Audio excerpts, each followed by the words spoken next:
Right, what's up guys?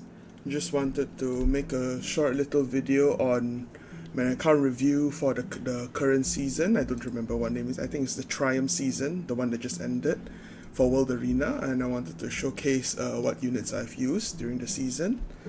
I didn't play a lot of games, but I managed to reach champion relatively easy without tryharding at all.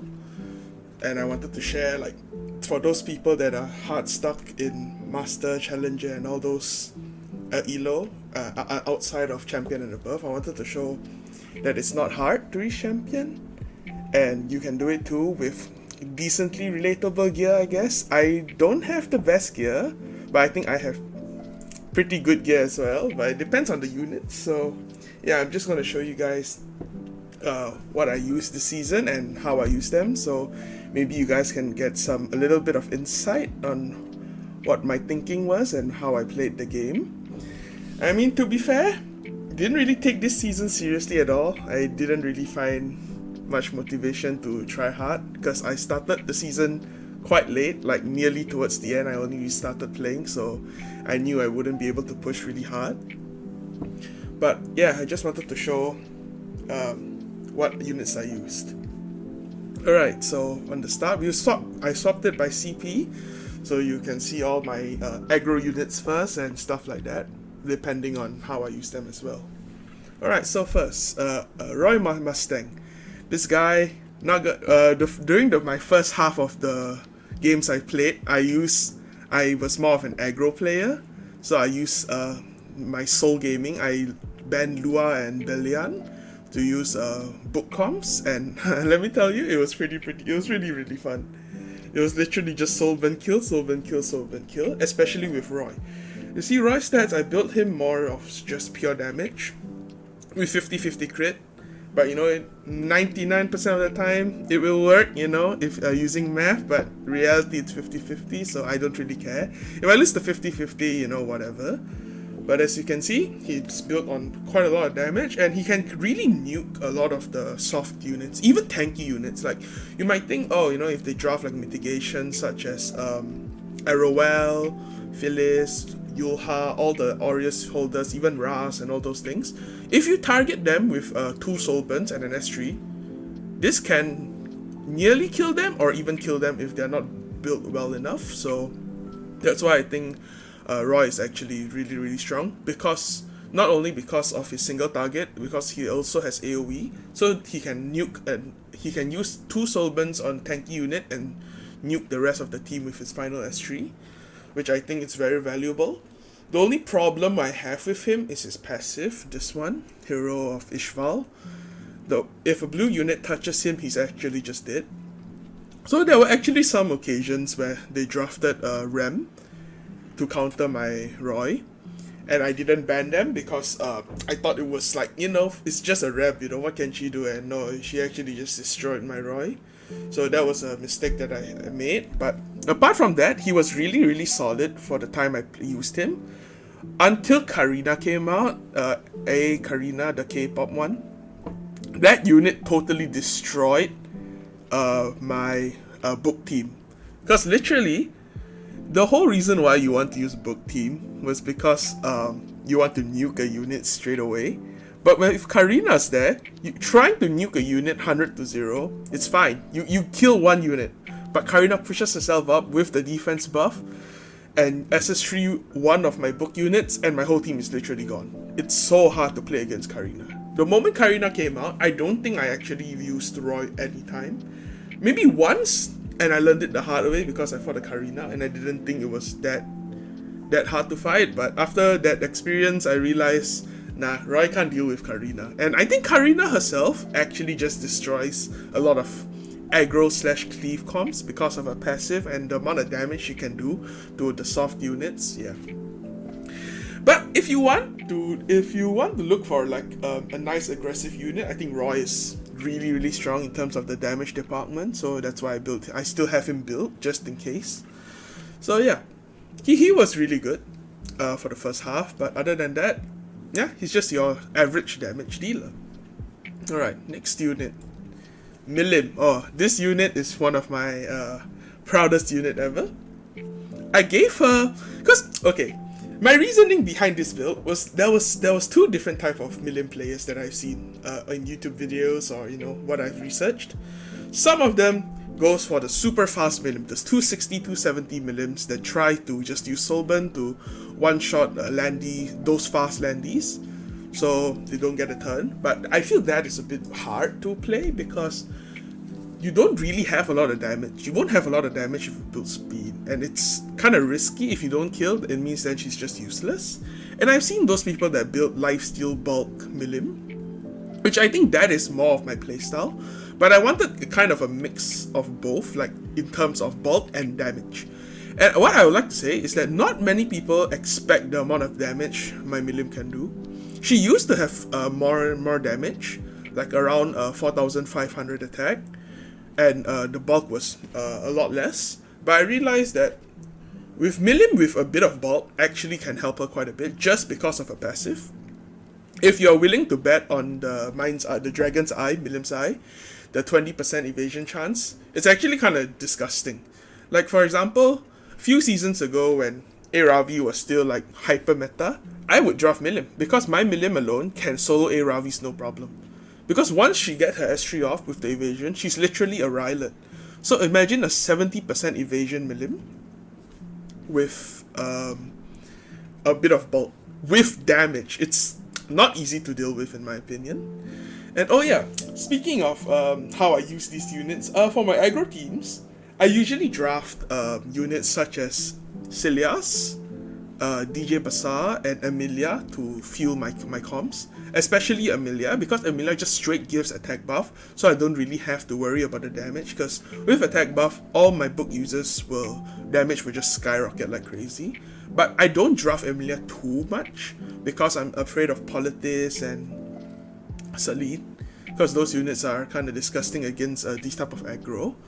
So I usually draft DJ Bazaar just to be safe most of the time, so I won't have the attack buff. But that's why I compensate the lack of attack buff for the initial hit with more damage on my units, but slower speed. Because since I will have to push up from DJ Bazaar. And I would say my Milim's gear score is pretty good. I think it's around 440. Oh wait, I didn't show the gear. Wait, let me go back to Mustang real quick, just if anyone wants to see the gear. I'm not sure if my Roy has that good gear. I think it's okay amount of gear, it's not good or anything. It's usable, as you can see. I have no imprints on my Roy, but you know what, he does the job and that's all that matters.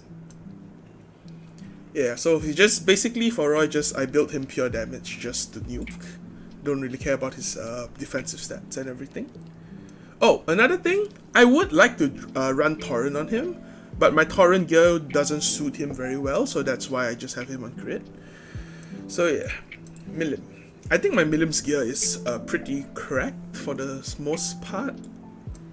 Also, the buff to destruction set really helped me build this Milim. If not, she would be on a speed build.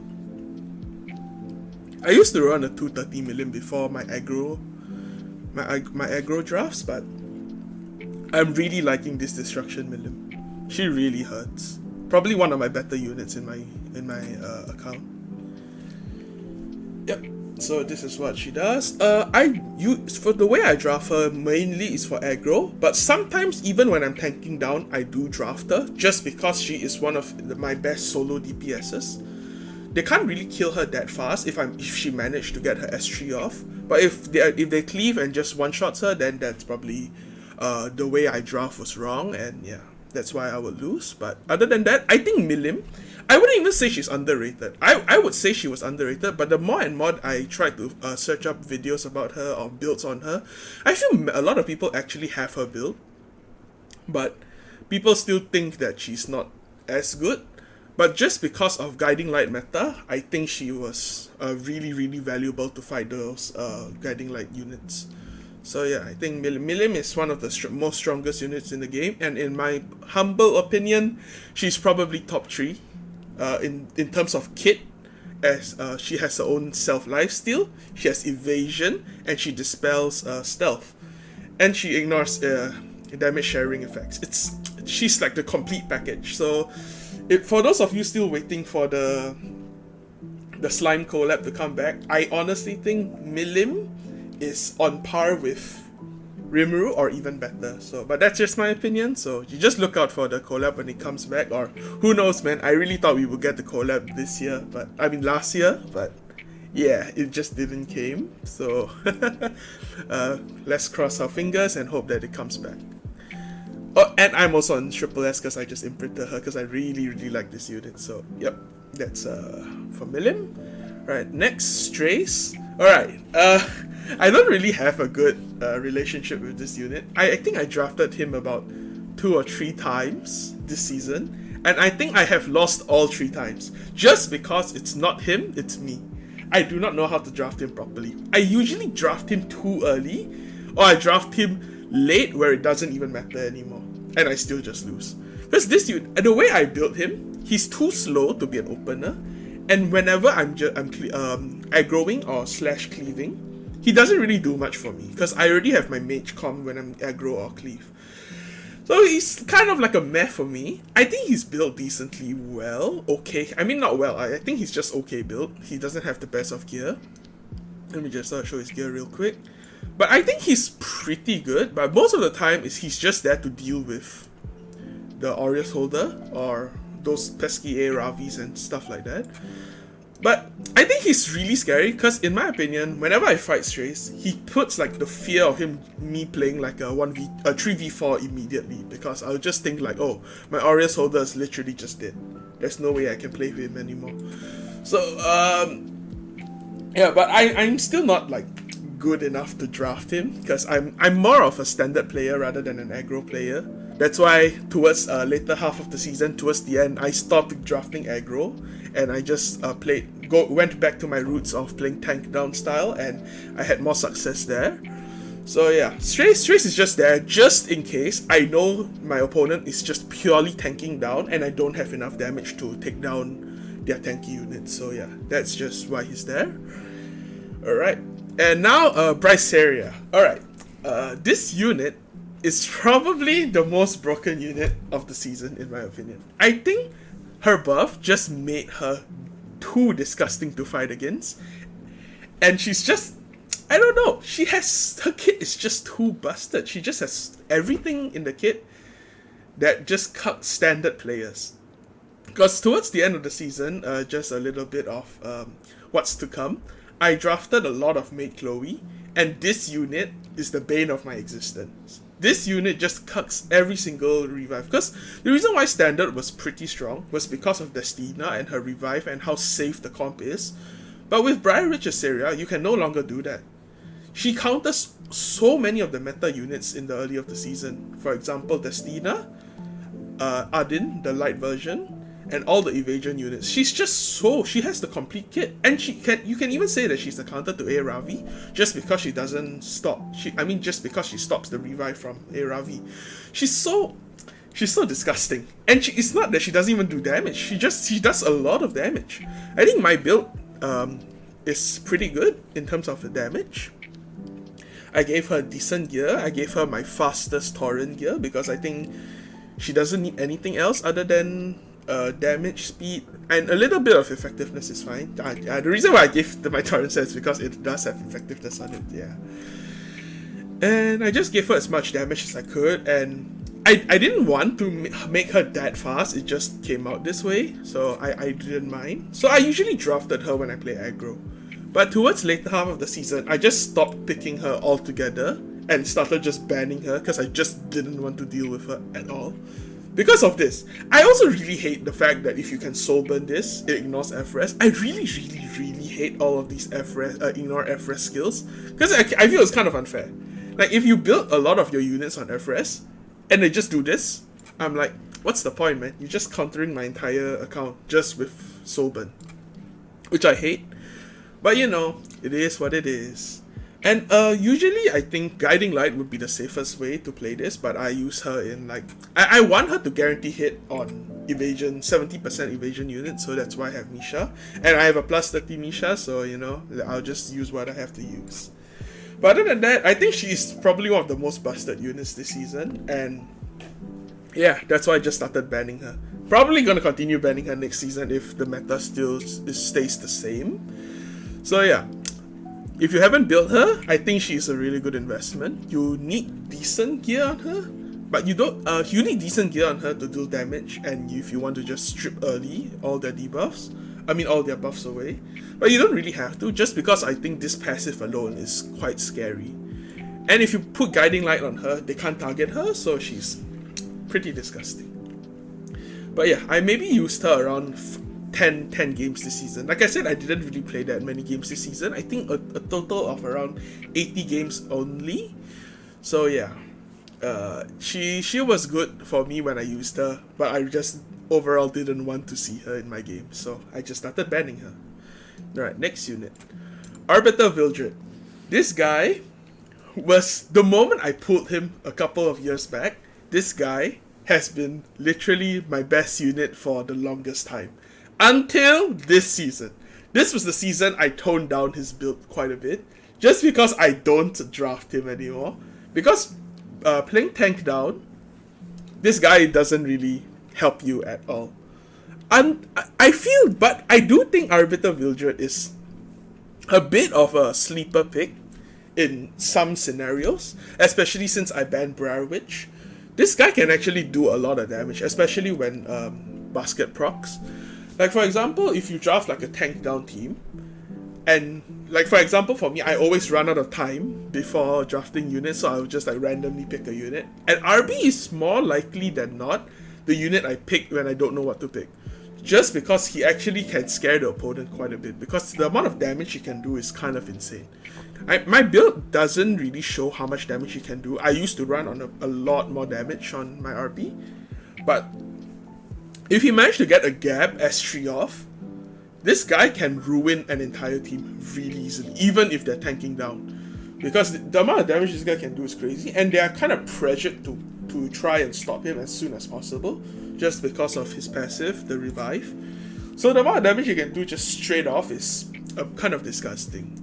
So, but I think if you're planning to just draft him every game, he's definitely not one of the best units out there. But overall, I think this guy, he's not as bad as people think right now. I think he's still okay as like a panic pick. If you don't know what to draft, drafting this guy can put your opponents in panic as well. So yeah, he's not as bad as people think. So I'll just defend him real quick. Yeah, alright, so next we have Kawerik. I drafted him once this season, just because I fought a BBK and I wanted to ignore the FRES and just strip the immortality when I was still aggroing in the beginning of the season. At the end, the final 5 games that I played, I fought a Kawerik, and I actually legit forgot what he does, because I drafted my usual Maid Chloe team, and I forgot he could just Soulburn to just fully nullify my Maid Chloe, and I was like, oh wait, this guy exists, and wait, he's kind of strong.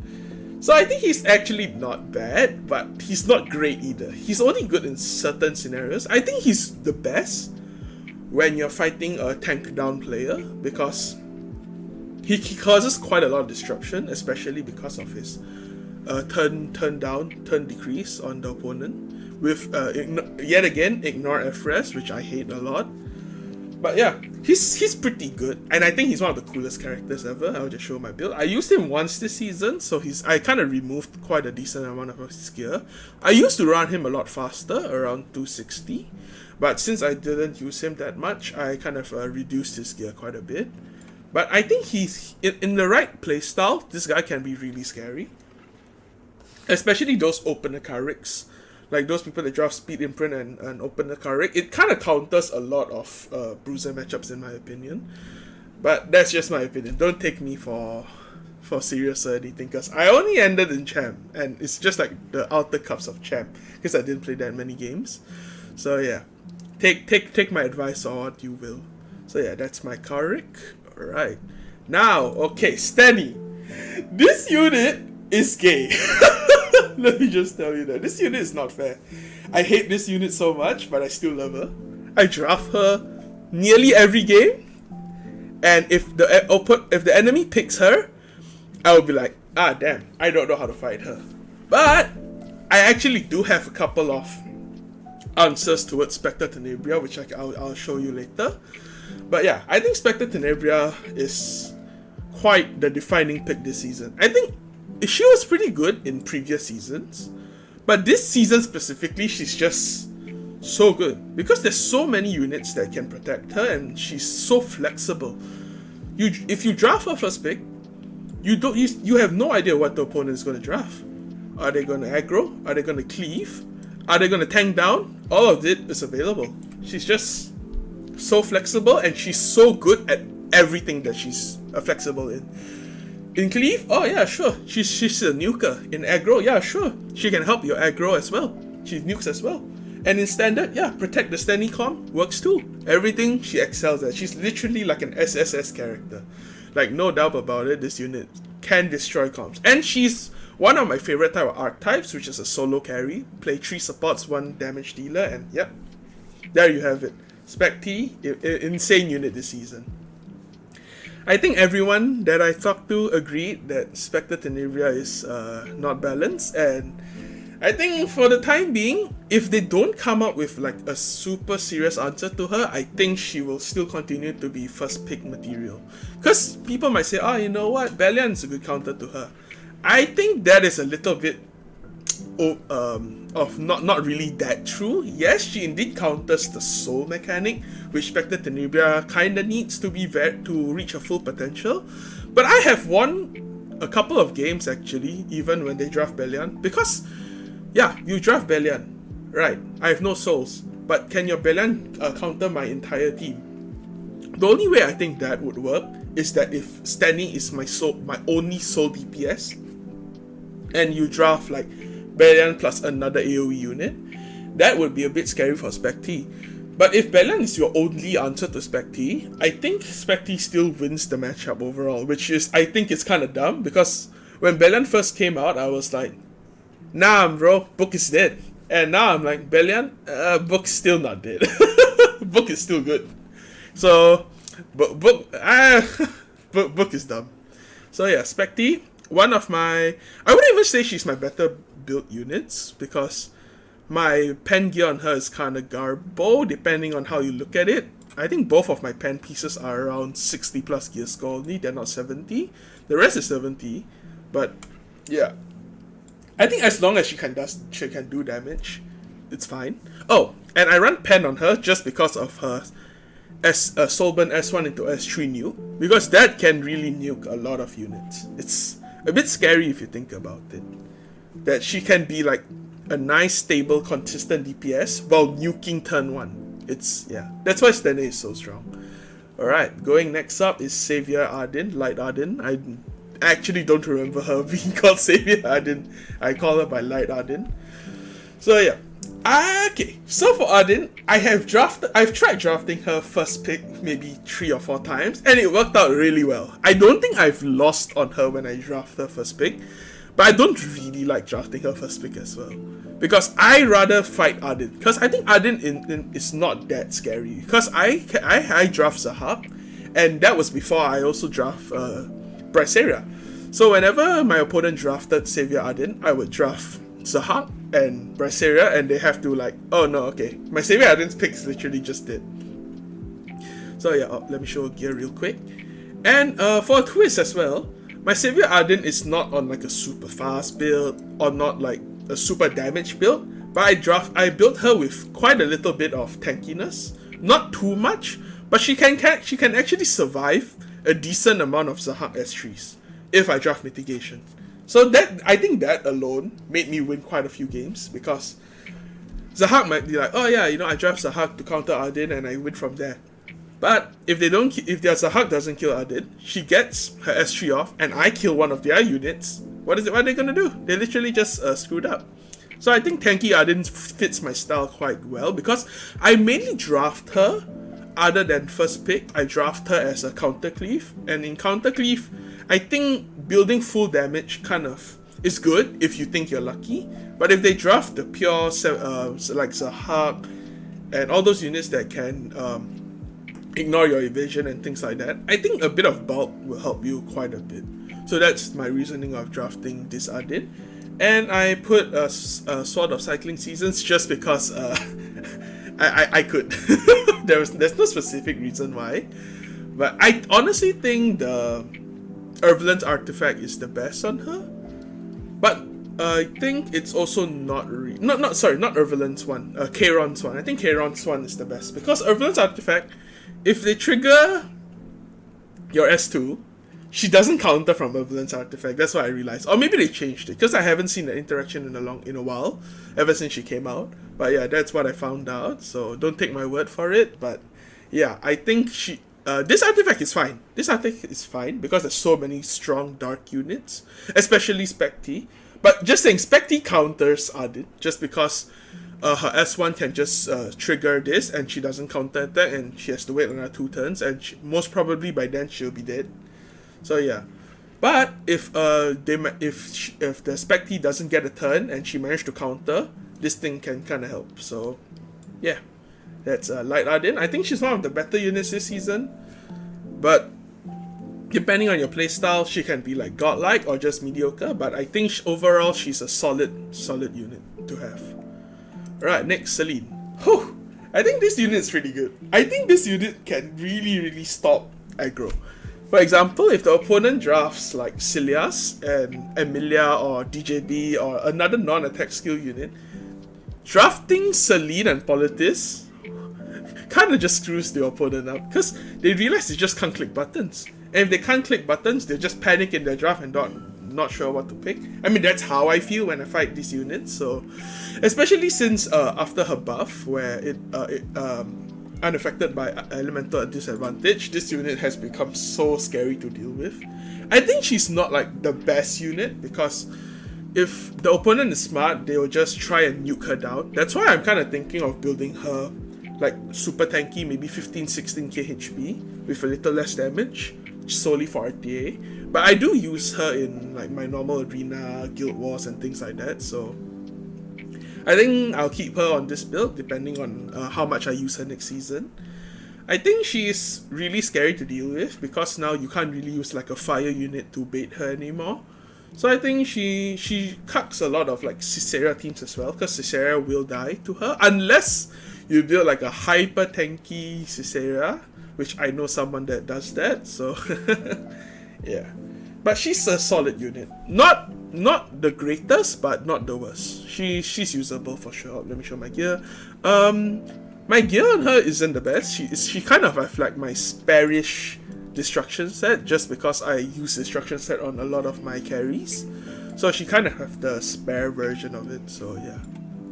Also, this artifact is quite important on her, the attack buff at max 100% chance. I think that's quite important if you want to use her properly.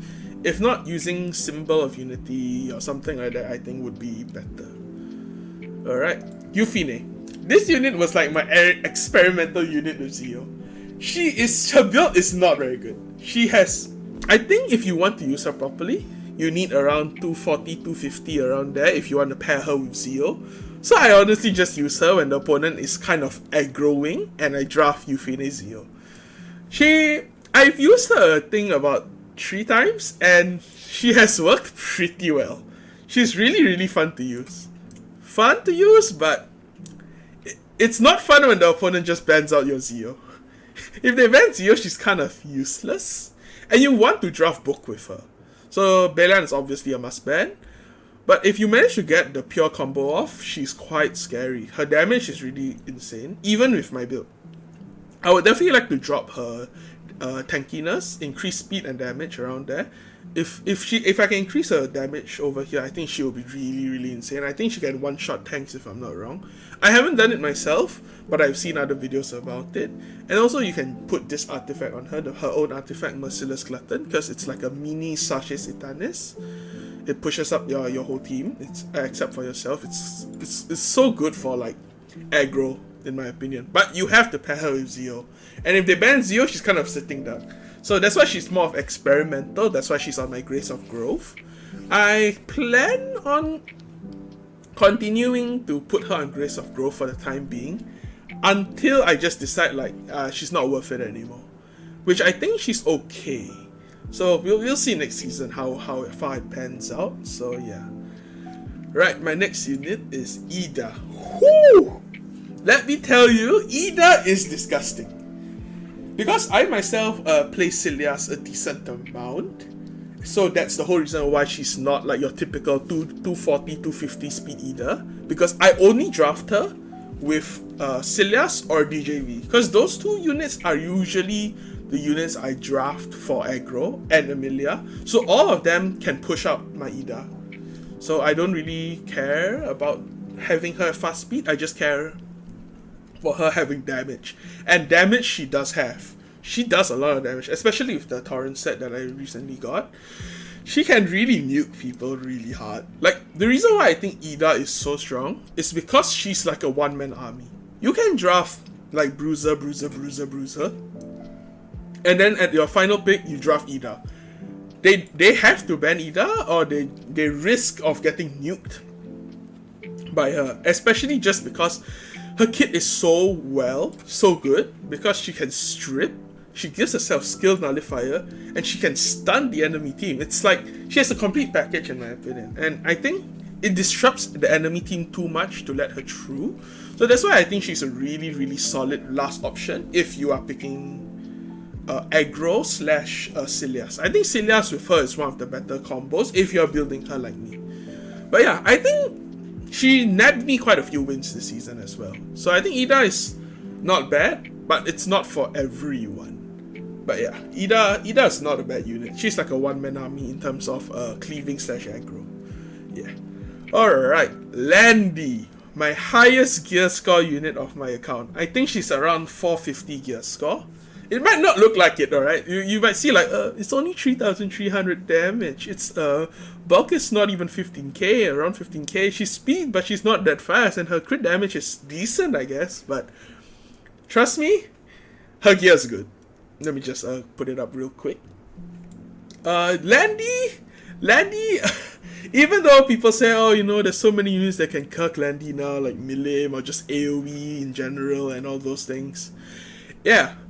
But Landy is still Landy. The moment the opponent drafts like quite a lot of buffers, they literally just die. It's it's so scary to fight against a Landy if you have no answer to her. But I will say that Fire Charlotte is quite hard to deal with if Landy is like your only DPS, because Landy feels off enemy debuffs, but Charlotte feels off Landy S3. Which is, it's gonna be like depending on how lucky you are. But I think if you draft Landy early, you're probably drafting it wrong, unless you're drafting like super speed Landy. My type of Landy is more like a jack of all trades. She has damage, she has a little bit of bulk, and she has decent speed. So that's why I think Landy is still really strong, especially if the opponent decides to tank down with no options to deal with her. And I also think she's really decent against Stanny if Stanny is their only DPS. Because Stanny, you might think, oh, you know, just pray for S1 to hit her, you know. But with Guiding Light, it's like, you can't nuke her turn 1 as well, unless they're aggroing onto you, which means this Landy build doesn't really work. This Landy build only works if the opponent is tanking down, / if you already have an aggro set up. This unit's really scary. Especially, I'm not really sure if people really understand how valuable this speed buff is. This increased speed really can change the tide of battle. The amount of time my units outspeed enemy units just because my Landy gave speed buff is insane. I think this unit, no matter how long the game is going to progress, as long as there are buffs in the game, this unit is still going to be top tier.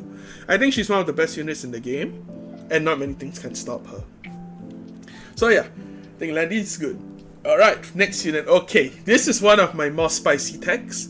I'm definitely not the first one to think of this, but I got inspired by a decent amount of people to think of like FRES builds and everything.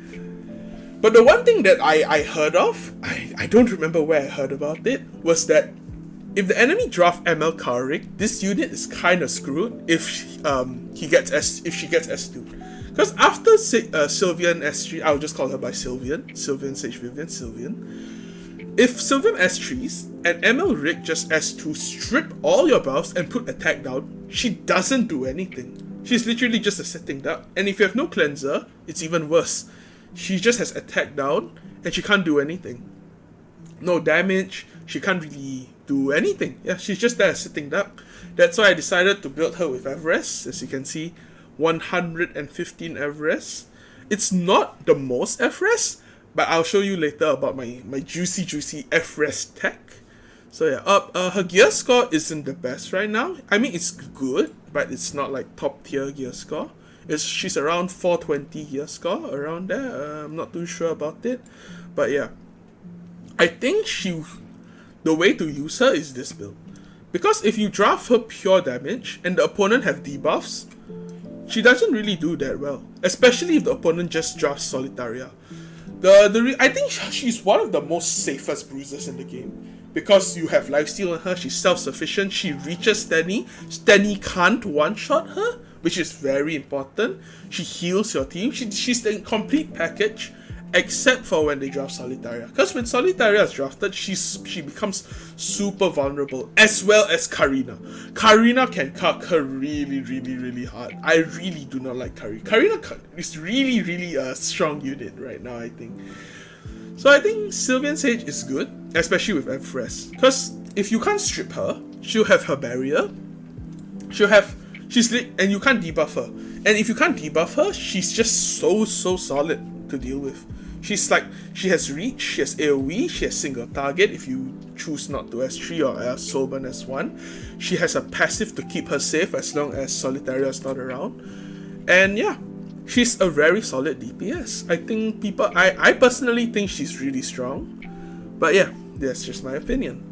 50-50 crit rate, but just so you know, if I get her to triple S, she will be at 99.8 crit chance, I think. So yeah, just hoping for me to get that. But I can change a few of these pieces, because some of especially these two pieces are like not the highest of gear score, around 60. This is around like 664 or something like that. This is terrible. So yeah, but I think Sylvan has won me a lot of games just because of Everest. I fought this ML Kawazu once, and he thought, yes, I killed your whole team, it's just her left, right. But because the ML Kawazu already used his S3, so he kept on trying to debuff me, and I just see the triple resist. He just can't do anything about it. It was such a good match, because this kind of match, by building these type of units against debuff, it really tilts them quite a bit. So yeah, if you want to have fun, I think she's really good. Alright, the tech for Sylvan is Arowell with Bastion of Hope. It gives a good 20 FRS for my Sylvan. So my Sylvan with this plus 20, it should become 135. So 135, that's already a decent, quite a lot of decent FRS. So even if they build a little bit of it, effectiveness, it's still really hard to debuff my Sylvan. And for my Arowell, I built her tanky, a decent amount of tank with quite a lot of FRS as well. Because of Bastion, she becomes 240 FRS. So I think, in my opinion, Arowell is probably my favorite first pick right now, because she's so safe for everything. Especially since I'm drafting Sylvan, her skill tree, she gives, where is it? She gives 10% attack to all light elemental units. And she gives the barrier. I mean, it doesn't matter too much just because I run my Sylvan on Chatty, so it doesn't matter too much. But other than that, she's so good, man. I think she's definitely the best knight this season. She has a complete package. She has a strip. She pushes herself up. She has a stun. She strips yet again. And then the best part about her is escort, so you can run Bastion or Fope on her and not Aureus. So yeah, I think she's really strong, but I do think you honestly need decent amount of FRS. Because if the opponent managed to strip your escort buff, she's kind of useless, because you don't have any mitigation anymore. That's the whole reason why I gave her more health, because I think, in my opinion, aiming Arowell is quite important. Because if the moment Arowell dies, the way your draft is already kind of screwed, in my opinion. I mean, at least in the way I draft, because I usually only draft one knight if I know I'm just fighting another bruiser player. So if they try to, if they're playing aggro, and for example, like I said in the beginning, what's his name? Roy Mustang. if he can one-shot my Arowell and wipe my team later on, yeah, that's how I usually lose, because I will lose a lot of my mitigation and my units are quite susceptible to a high amount of damage. But I think my bad, I didn't. Oh wait, I think I did show this gear already. Yep.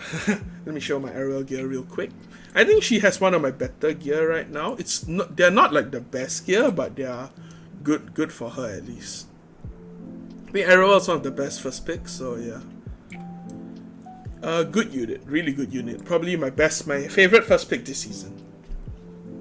Alright, Pirate Captain Flan. Okay, this unit is so dumb.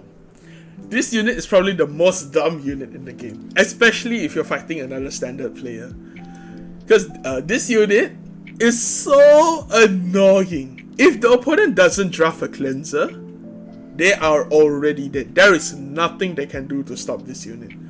You might think like, oh, you know, Destina is really prevalent in standard and all those things, but yeah, that's it. It's just Destina. She can't keep on cleansing. She doesn't have enough cleanse to stop Flan.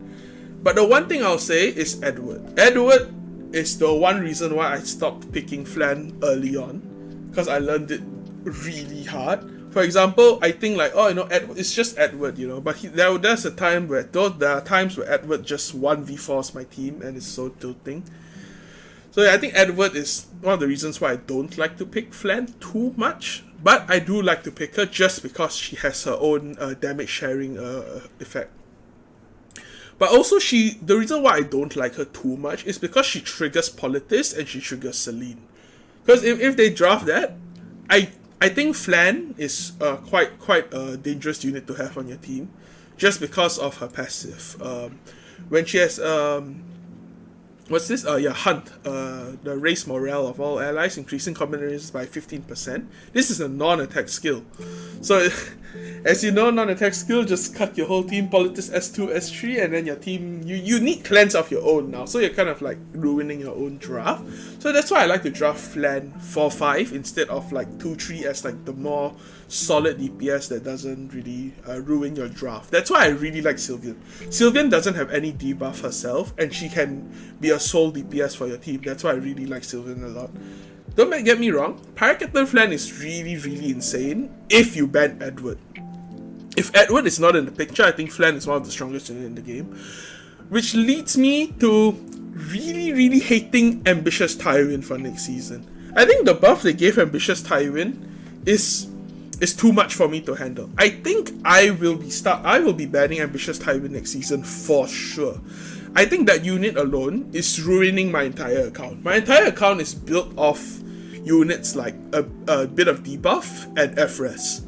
And that unit just counters both. I just don't know what Smilegate is doing. I really think that unit is a bit too busted for my liking. Unless I get him, I don't have him in my account. But if I do get Ambitious Tywin, I will be drafting him first pick, and I can draft Flan pretty easily. Because, to my knowledge, I think Ambitious Tywin counters Edward, but we'll leave that to the professionals to see how they handle that situation, and I'll learn from there.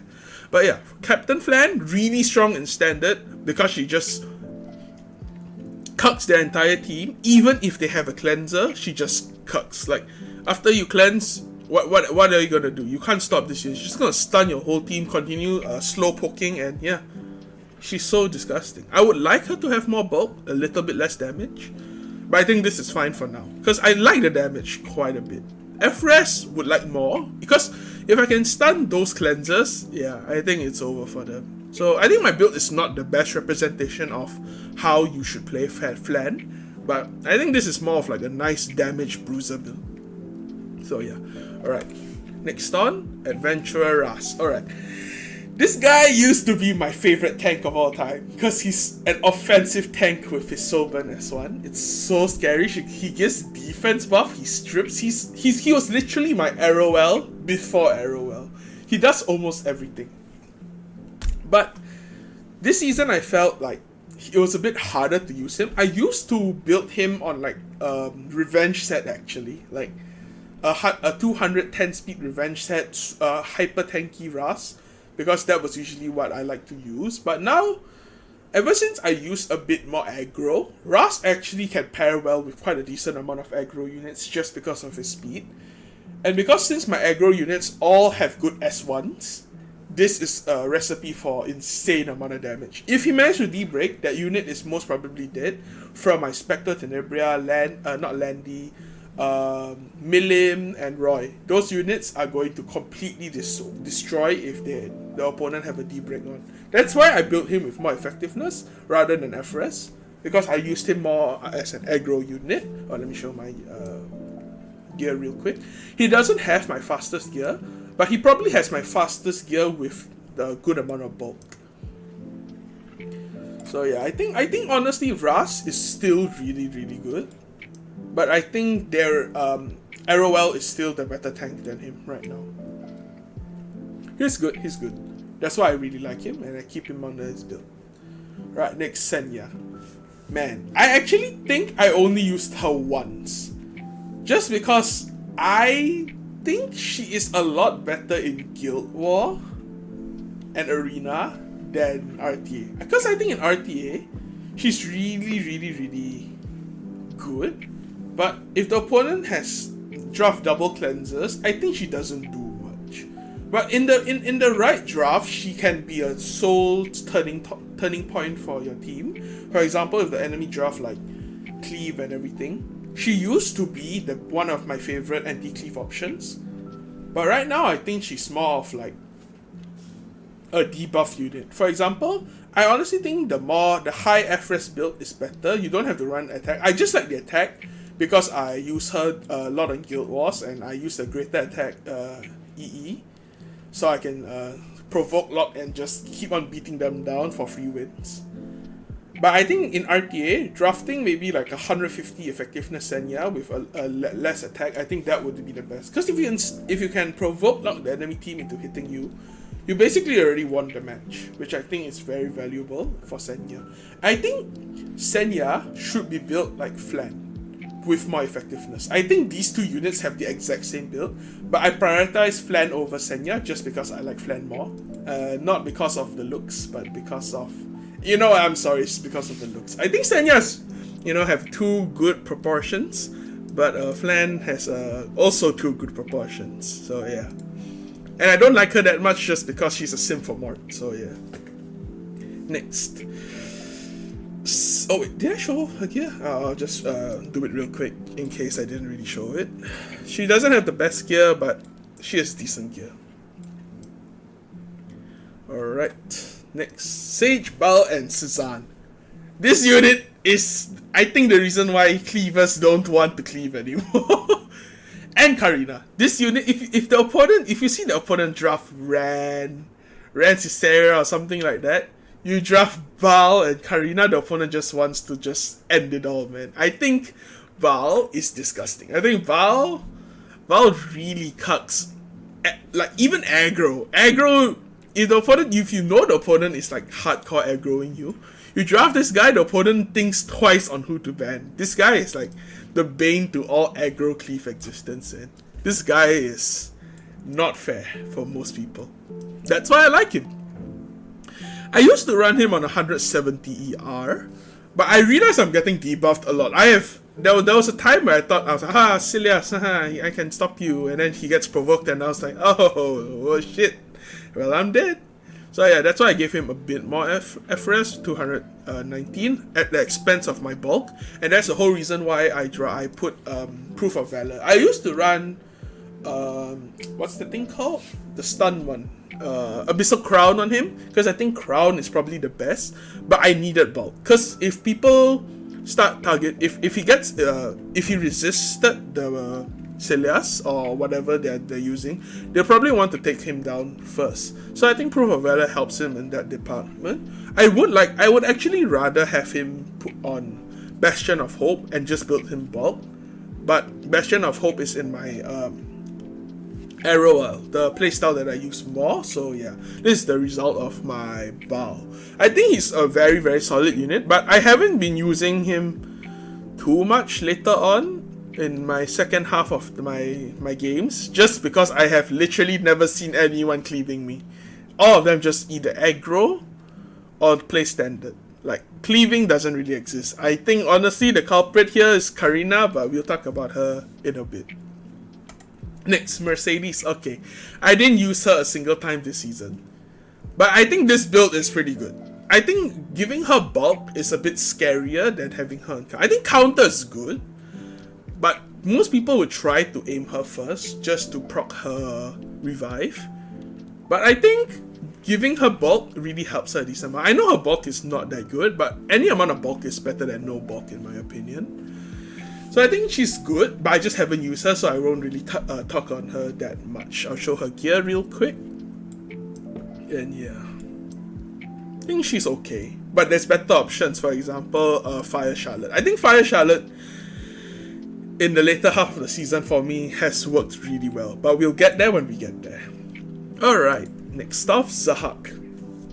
I run a 277 Zahhak just because I got outsped really hard when I was running a 250 Zahhak. When I was running a 250 Zahhak, I was like, my Zahhak is pretty good.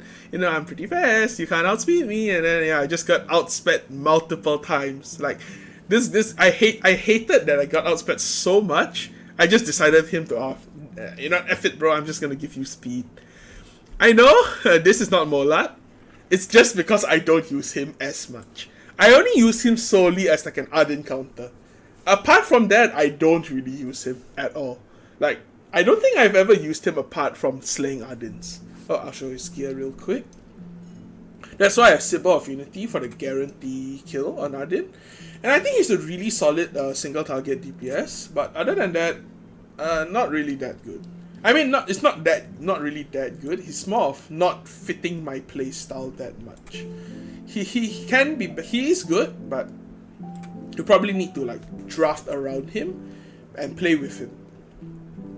Also, if you want an S2 on him, he gets countered by Celine / Pyllis, so I don't like that. So yeah, Zahhak's good counter to Adin, but that's about how I use him. Yeah.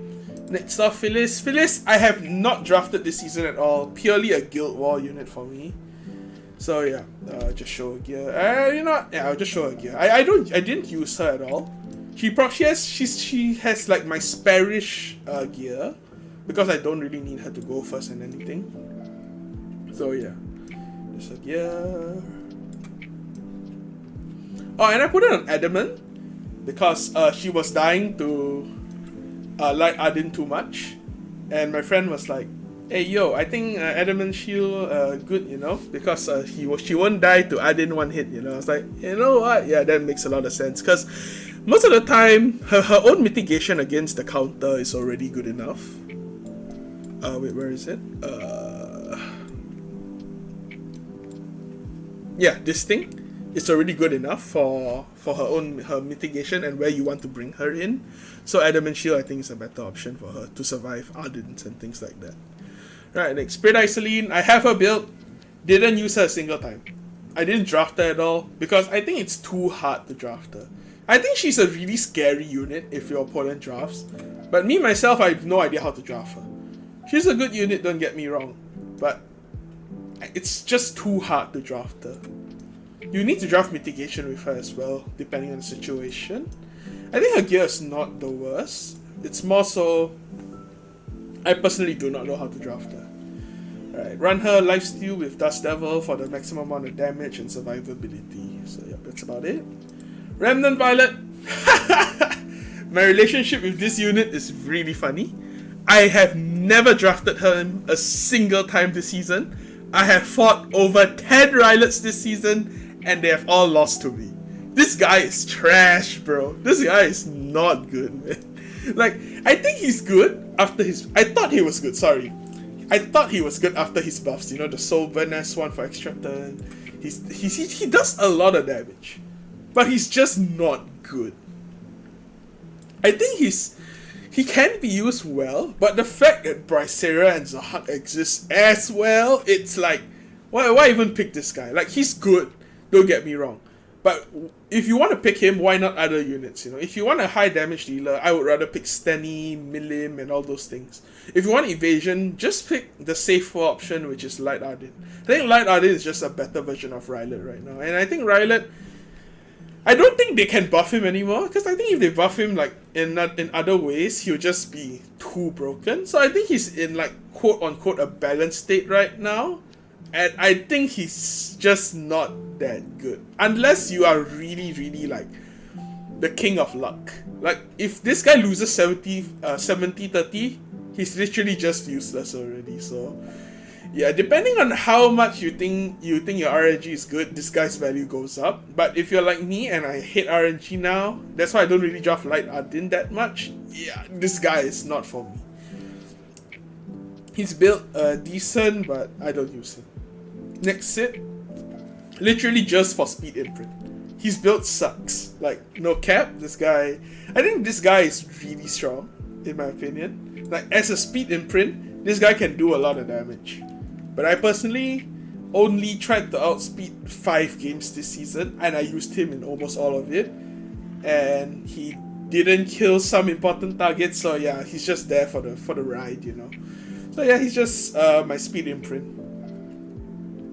Next, okay. This is my favorite unit of like almost all time.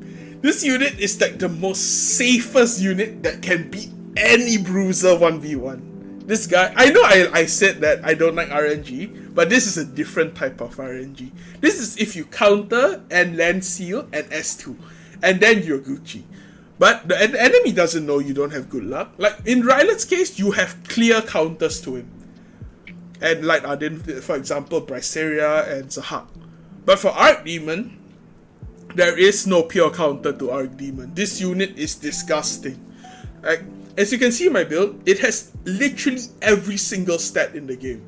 Attack, defense, health, speed, crit chance, a little bit of crit damage, effectiveness a little bit, and FRS. You might be thinking, why not just focus on a few? Well, I used to run a pure bruiser type Archdemon in terms of more attack, more, not really more bulk, the bulk is about the same amount of speed and more crit damage with a bit more more effectiveness but 0 FRS.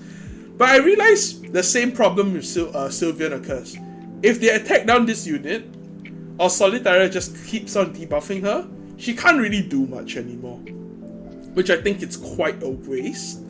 So I decided to run her with FRS, with my FRS with Arowell, because I draft first pick Arowell a lot, so I get that 20% FRS, so she'll be 97 FRS already.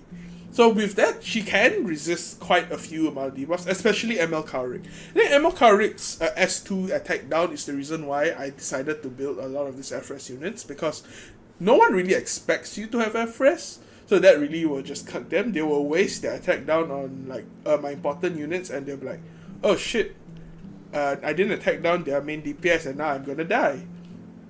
But to be fair, ML Kawerik still counters her just by having immunity.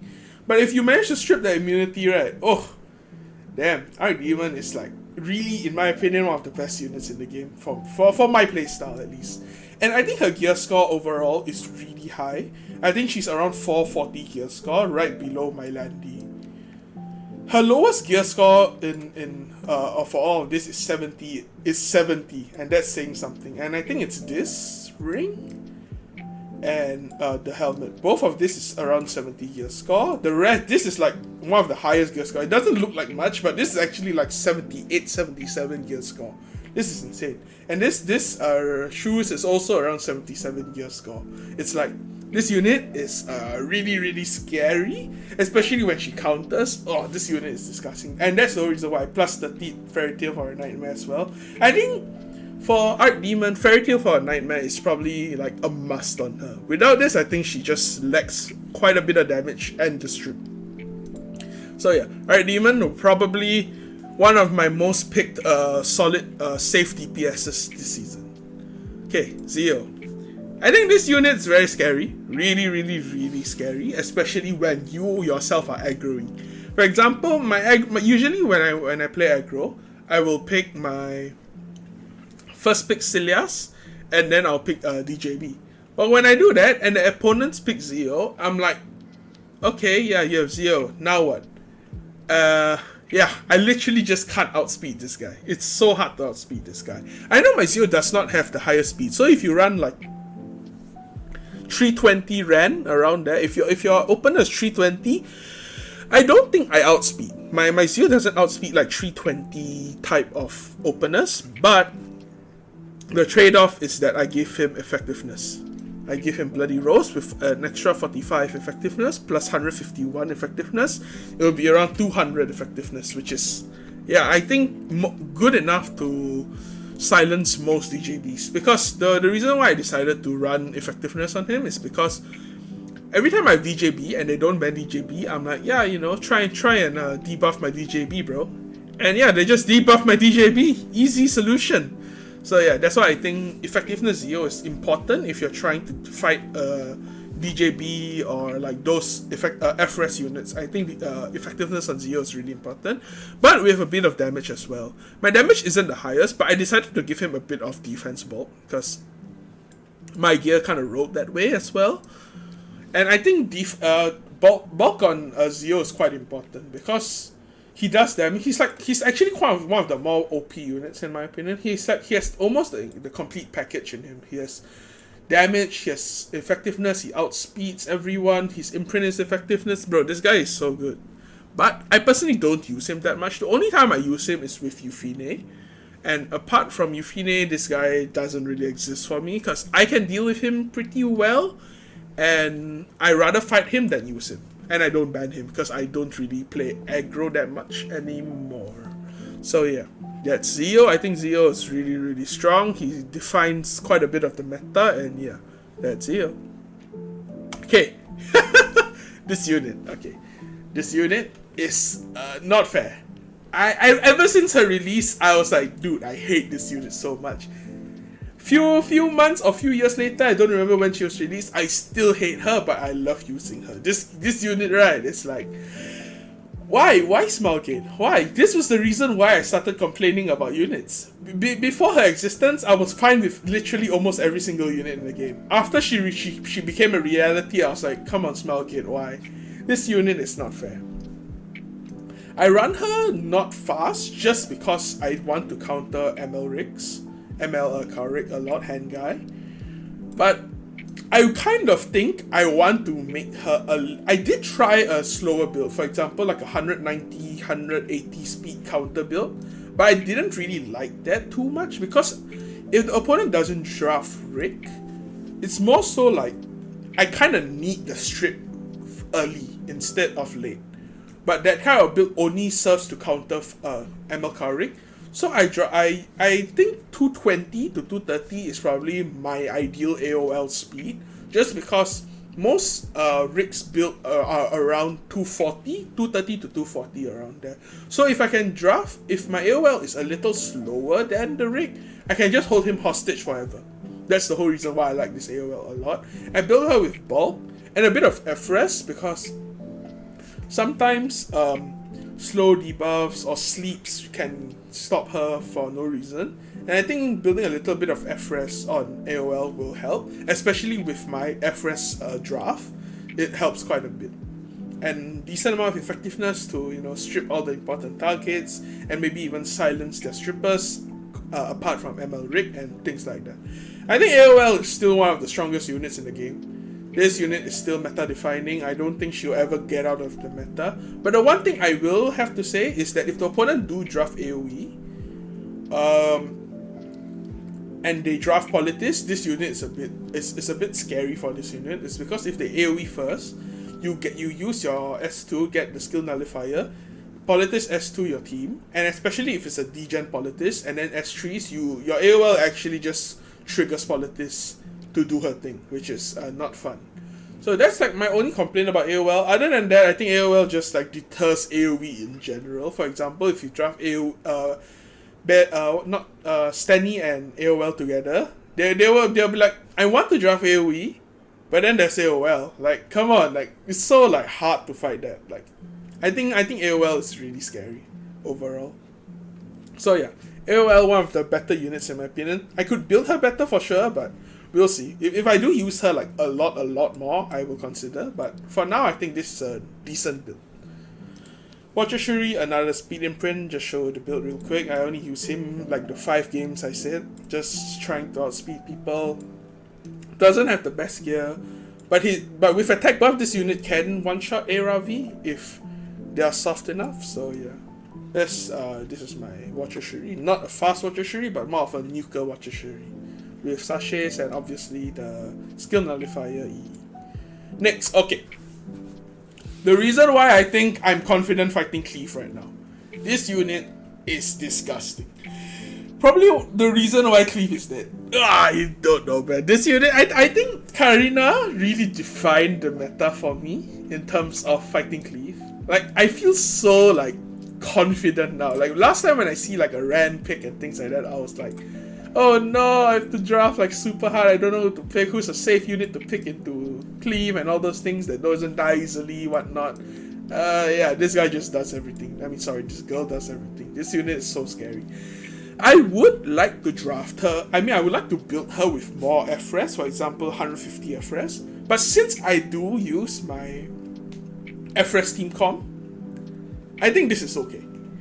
Especially with her defense. Like, she doesn't die easily as well with this bulk. I think she's really, really, really one of the more solid units. But I think you do need Rocket Punch. I think Rocket Punch is very important for her damage.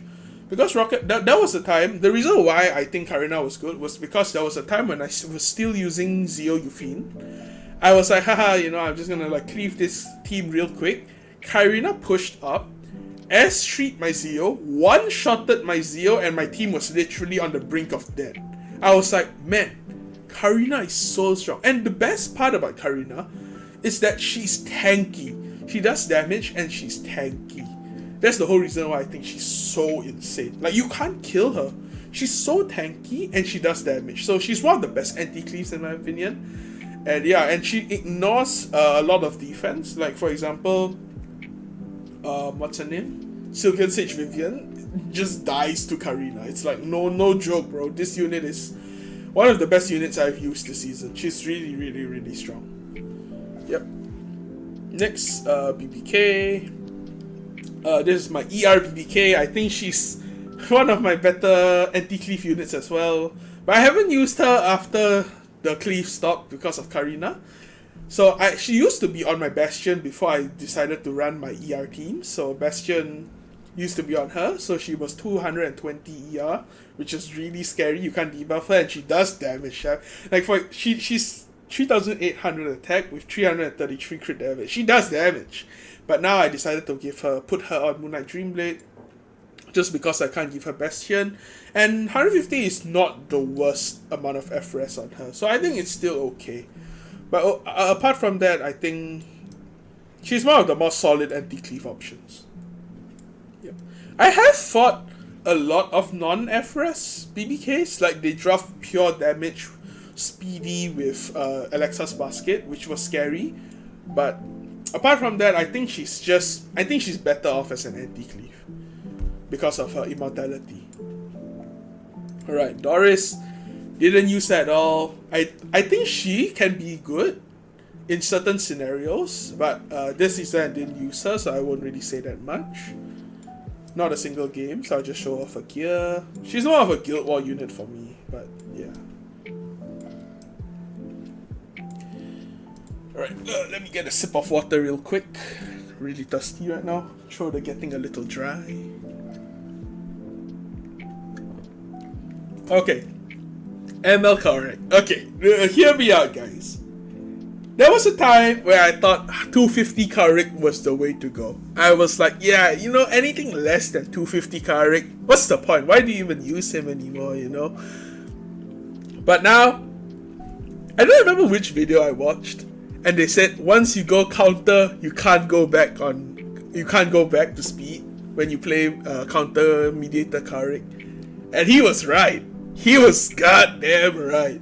Ever since I swapped to counter Rick, I literally think there is no other way to play Rick rather than counter. Like, I think counter Rick is like the scariest thing ever. You want to keep, the moment you start aiming Rick and he starts countering, you just realize you're so screwed because he keeps on just pushing the team, and it's not like he doesn't do damage. He does a good amount of chip damage with his S1. I think I think people think that, oh, you know, he doesn't do damage, he's just a support. No, this guy does like literally everything. He cleanses, he gives immunity, he gives attack buff, he strips, he decreases attack from the enemy team, he pushes your team up, and on counter he pushes your team up even more. With Warhorn, he pushes himself up even more and gives attack to your whole team, bro. This guy is so good. But unfortunately, I stopped using him a lot recently, just because I'm using my FRES team right now with Maid Chloe. Alright, right here, I'll show you in a bit. So I think he's really, really good. If I will usually draft him, I will draft him first if my opponent bans Arowell or picks Arowell first. The reason why I don't like Kawerik too much is just because if you draft him super early, it just shows that you are tanking down. Because this guy is never in a cleave. And if you first pick Kawerik or something like that, or second pick, opponent just picks Fliddy and cleave your ass. Like, that's the whole reason why I think that's just like his only weakness in my opinion. But other than that, he's just so solid. He's the complete package. He's like the dream of every single bruiser player in the game. Standard player, whatever. But no, his only counter is Fliddy, so yeah, that's the reason why I think he's not the best. But I can still draft him if I run FRES, because immunity sticks with attack buff and they can't strip it. So yeah, and this guy grants barrier. Oh, this guy is everything, man. Really, really, really strong unit. And he's not hard to build if you're not going counter build on him, because you can just build him tanky with speed, and this guy just does everything. So I think for newer players that want to play standard, I think Kawerik is probably the best ML unit you can have, just because he's easy to build as well. Yep, alright, next Momo. Alright, hear me out.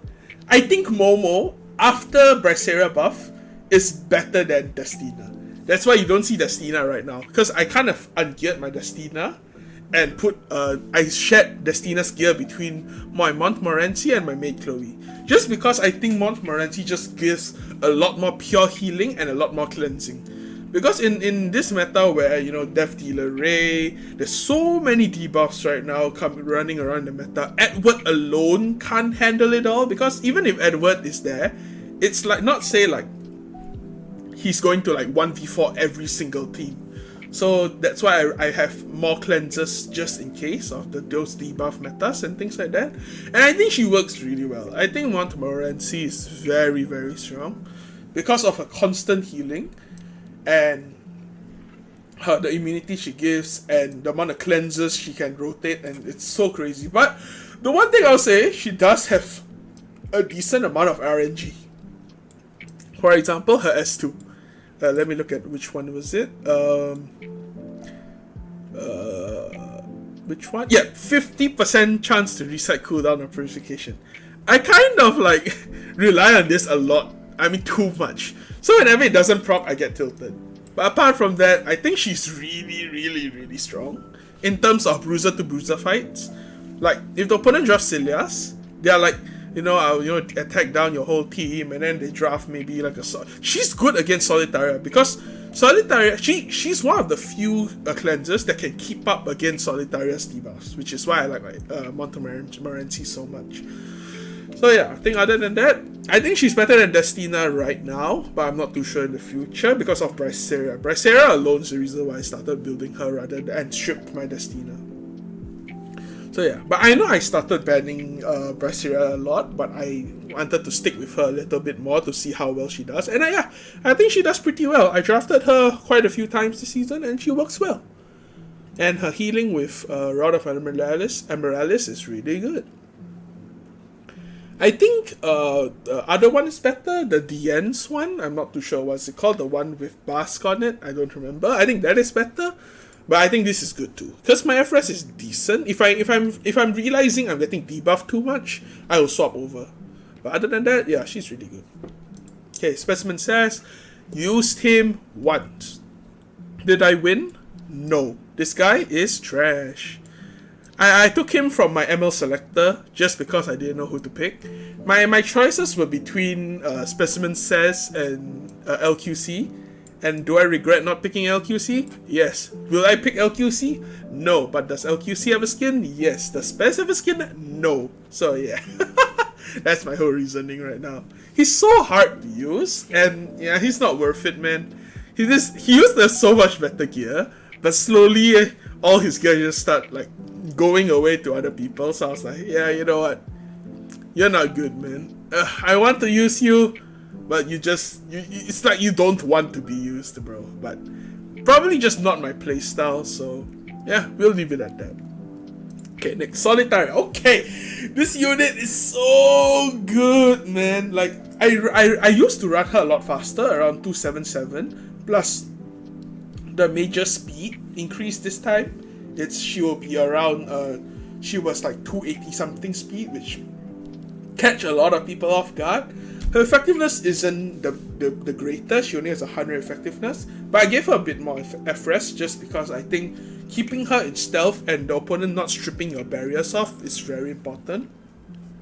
And I didn't run Crown just because I think Fairy Tail is better, because I want to do chip damage and strip more. I think stripping is really scary on Solitaria, because I think stun is great, but if you don't strip the opponent, I think that's more detrimental than stunning.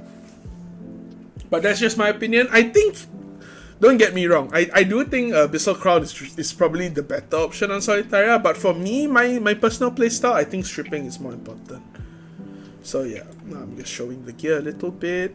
Solitaria, I used her around maybe 5 games, not too many games, but in the games that I used her, she was really scary, especially against Sylvan Sage. She's probably the reason why Sylvan Sage isn't more used, because if Sylvan Sage didn't have the focus weakness, I think Sylvan would have been like S tier a long time ago. But that's my opinion. The next Crozet. I built him solely for anti-cleave, and is cleave relevant right now? Not really, just because of Karina. And so I didn't use him a single time. Just showing the gear off. I used the push-up EE with Holy Sack, not Max Holy Sack, so I still feel a bit scared to use him. So yeah, didn't use him a single time this season. Okay, my second piece of the puzzle for my FRS team comp, Maid Chloe. This unit is so good for my FRS team. Her passive gives 20% FRS. Her artifact gives 20% FRS to the whole team. Her imprint could have been 14 FRS to the whole team, but you know, it's only 7, so altogether, she literally gives 50 FRS to your entire team. 50 FRS. And if you add Arowell's Bastion of Hope 20 FRS, your whole team is literally getting 70 FRS for free. And that makes my Sylvan around 180 FRS, if I'm not wrong. 180 FRS.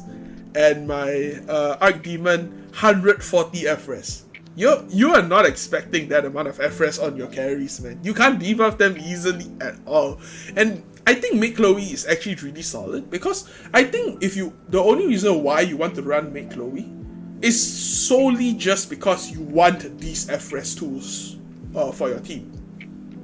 Because other than that, I think the last time I stopped using Maid Chloe a bit, just because her only cleanse is her S3, which dispels 2 debuffs, but other than that, she just doesn't do much anymore. So I realized, like, if the opponent runs debuffs, Maid Chloe isn't the best, unless you decide to build a FRS team like me. So if you build an FRS team like me, I think Maid Chloe is super important. I only actually started using this style maybe for about 30 games before the season ended, or about 30 games around there. And I would say it's really fun. It's really fun. I think Maid Chloe FRS comps are like, you can tilt your opponent really hard. But she doesn't do much apart from that. She gives the tech buff, yes. She heals a decent amount, yes, but that's all she does. Like, she doesn't cleanse, which is the scariest part. I think if her S1 cleanses 1 debuff, on a random ally or something like that, or the highest attack ally, or whatever they do, I think she would be one of the strongest soul users in the game by far. But until then, I think she's solid already as she is with the FRES and everything she gives. So yeah, I've been using Maid Chloe a lot recently, and the whole reason why I started doing that is because I started banning Braceria, because Braceria just counters her so hard. Like, I hate Braceria, man. Like, get rid of that unit. But I did use her, so you know what? Yeah, you know, it's fine. Just ban her, you know. I'll just ban Braceria. That'll just take care of all my problems. So yeah, Maid Chloe, in my opinion, for my account specifically, MVP. Don't care about the face. The face is just there because she did good. She got rewarded. Okay. Take it as you will. Rimuru, good anti-cleave as well. I think I only used him. I think I did use him a decent amount actually this season. I used him about three, 4 times. I didn't expect him to use him at all, because I used to be like a Rimuru hater, because I was like, Rimuru isn't like first pick material, he's not good enough and everything. But I think he's quite solid, especially with my the build that I'm using right now. I think his build's pretty solid, a bruiser type of build. He doesn't die, he does good damage, and yeah, he steals enemy buffs. Like, he's really good against my FRES team comp. He counters my team decently well, because if Maid Chloe S3s and everything, he one-shots my Sylvan, which is a problem. And he does a lot of damage to my Archdemon Mercedes, which is also a problem. Which is why I think Rimuru is solid if the opponent is drafting a lot of buffs as well. So I think he's pretty good, but not the best unit. I run him on a triple set, immunity, crit, pen set, to maximize his damage and everything. So yeah, that's why I give him my plus 30 Draco plate as well. Overall, pretty good unit. I like him a lot. I think overall, in terms of usability, Rimuru has higher usability than Milim, but I think the better unit, in my opinion, especially the way I built them, is probably Milim. I think my Milim is still better than him, but if the Slime collab comes back, just grab both. I think both units are really, really solid. Right, next, Aravi. Didn't draft her a single time this season. I actually thought this unit was dead. I was like, yo, how are people losing to this unit? Man, this unit is like not good anymore and all those things. But then I was like, wait a minute, why am I starting to lose to Aravi? Why is Aravi so strong? I think Aravi is actually like pretty decent. I think my Aravi is not good. I think my Aravi is decent in terms of damage wise. Her damage is really, really high. But her bulk is not high. I have a crit damage neck on her right now, but I'm planning to change this to HP neck, so she'll be higher bulk with a lot less crit damage. Because I think survivability with her is the best, and she's a really, really, really strong anchor. I think the reason why she's strong is because of her anchoring, her ability to anchor, do damage, and revive. So yeah, but Crimson Seed getting nerfed, you know. I don't know what Smelgin doing there, but I'll probably give her like other artifacts next season. Maybe I think I might switch to Draco if I manage to get a good HP necklace. I think Durandal is also really scary on Aravi, because if she can cycle really fast, it's so scary. And I'm thinking of maybe the Which artifact is that called? The Kent's artifact. Let me go take a look at it real quick. Yeah, Samsara beads. Samsara player bead. Prayer beads. Oh no, I'm getting the bug. Okay, I think this artifact is pretty good on Aravi as well. I'm planning to use this on her next season, so we will see about that. Yeah. I also might think of building her with FRES, just because she doesn't have Crimson Seed anymore and she's really, really susceptible to be debuffed. So I'm thinking of building her with the FRES, give her a bit more imprints, and put her in my roster for my damage dealers for my FRES team comp. So yeah, we will see.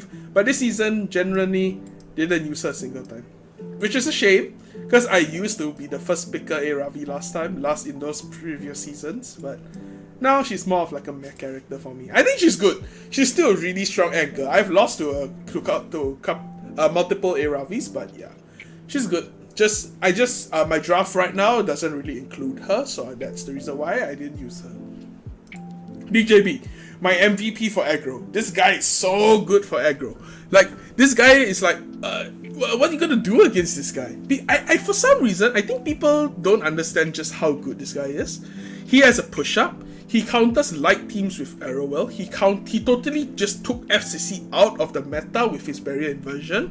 He heals, he stuns, he pushes up, he gives immunity. What more do you want this guy to do? I think this guy is one of the most solid units in the game. I would definitely like him to have around 200 FRS. I think if he has 200 FRS, my DJB is complete. I think there is nothing else I can do for him. Which actually I can just do if I get all his imprints, to be completely honest with you. With Guardian Ice Crystal, he'll be at 200, but yeah. I think having a decently fast, tanky FRS DJ Bazaar is like one of the best aggro enablers in the game. Just because they don't know if you're going to aggro or if you're going standard. Because he works in both. Immunity, healing, stun, and barrier inversion for standard, the push-up for aggro. This guy does everything. So yeah, I used him, I think, nearly half of my games. I use him that much, because he's such a good, safe, early pick into the draft. That's why I like him a lot. So yeah, DJB, really solid unit. Next, FCC. I am so sorry, FCC. This used to be my ARAS gear. I never use you. Like, Arowell is just a better version of you, you know. I'm sorry, FCC. I used to first pick you like legit almost every single game in the previous seasons, but now you're relegated to my what's that? It's called revenge set gear. Yeah. You used to be the best unit in the game. How the mighty have fallen. But she doesn't need a buff, just because if Cleave ever really comes back, she can be a really solid last pick. She's really scary if the enemy just wants to just straight nuke you. So yeah, but I think barrier inversion right now, since there's Ning as well with DJB, it's very risky to pick her early in the draft, and I think she only really works as a final pick. Initially, when I built my DJB, I wanted to draft DJB with Fallen Cecilia to see how it goes, because I think that those two first pick actually, in my opinion, was going to be good. But I did fought two people that drafted that, and I felt it was quite not as good as I thought, because it was easy to actually break their formation real quick. So yeah, I think overall, for now, you're just you have gear just in case, but I didn't use her this season. Dark Covers, literally my Guild War build. Didn't use him a single time, but I thought I would use him. But no one used Solitaria after I decided to want to use him. Like, legit, after his buff, I've never seen a single Solitaria. I was like, wait, where do the Solitarias go, man? I want to fight Solitaria. I want to be part of the club, man. But yeah, I didn't get to use him. And I think if I do want to use him in RTA, Portrait is not the best. Durandal or Crimson Sea would have been better, but yeah.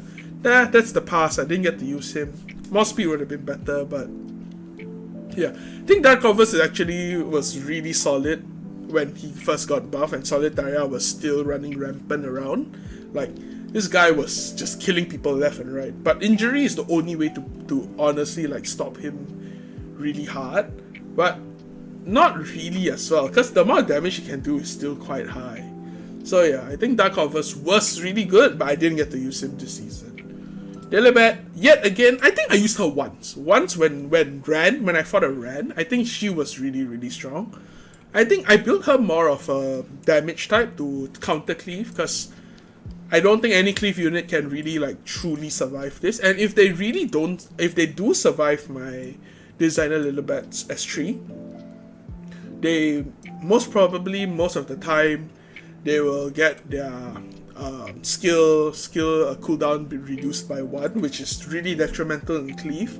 So yeah, Designer Lilibat really strong. Only used her once, but you know, won with that. So yeah, I gave her the portrait, the cool looking portrait, because I think Lilibat deserves it, because she only has one job, but she does the job well. So yeah, good Cleave counter. All right. My only speed contester in my account, Conqueror Lilias. Okay, this one not really free to play friendly. I know. I'm a bunchy gamer, but I have a decent speed gear. You know what? I'm going to show my gear right now, and I want you to see which gear is different from the rest, okay? Alright, it's 21, 18. Yeah, how bro, Yame, how do you reach 302 speed with only 18 speed? What, 20? How? 21? Wait, but then what? 45? Wait, then what is your chest? 26 speed chest. That's the whole reason why I can actually speed contest with this Conqueror Lilias. And it's not even say that I'm really like proud of this Conqueror Lilias. If I have a faster helmet, faster neck, like if this can be like 21 and this is 21, I will be super confident in actually like picking Cilias. But even at 302, I am not confident picking Cilias. There are some Ciliases that I fought which are around 310 speed, which is, I think that is just mind-boggling. I think that is like really just, their speed here is just insane. But I think a 302 Cilias is still good because no one really expects it. I mean, people do expect it, it's just more so that if you're not Emperor or like higher or like in the higher tiers of champ, people don't really expect your Cilias to be that fast. And yeah, I think my Cilias is decent for what it is. I use her for my aggro teams, but I don't really use her for my bruiser teams anymore since I went to my Fresh team comps. So yeah, I think she's really good, but I don't use her that much because I rather fight Cilias than play her. That's like more of my own mentality in terms of Cilias. I do think she's still one of the best units in the game for sure. She's just, you can really like do a lot, but I really hate it when I pick her and the opponent picks Politis and Celine. Because when they do that, I just feel so pressured not to click my buttons. I'm like, I don't want to click my buttons, bro, but I have to. So yeah, but she's actually not too big of a threat against Celine. Because what I realized when I was drafting my Roy comp, I S3 on Cilias, Celine targets Roy, and I S2 Celine and she can't do anything. So that's more so like those specific matchups. But the reason why I don't like it is because if they ban Roy, I'm kind of screwed. So yeah, it's too many things to think about when I play Celia. So yeah, she's just there if I want to play her. She's good. I think she's decent. She's decent. Not a lot of effectiveness, but you know, she works. She works. Shu, hate this unit. I don't use her. She's just there just in case, but I didn't use her a single time this season. Or maybe I did, but I just don't remember. Like, I think this unit is really good, but it's quite RNG just to depend on S1 flush, S1 flush, S1 flush. Like, oh, this is called chop. Okay, so I'm chop flush. I don't like the skin. I have the skin, but I don't like the skin. But yeah, I prefer the buns, you know, yeah. Shu is one of my... Shu is the first SSS unit I got based on pulls alone. But I used her a lot before her buff. When, you know, she was not the cool kid.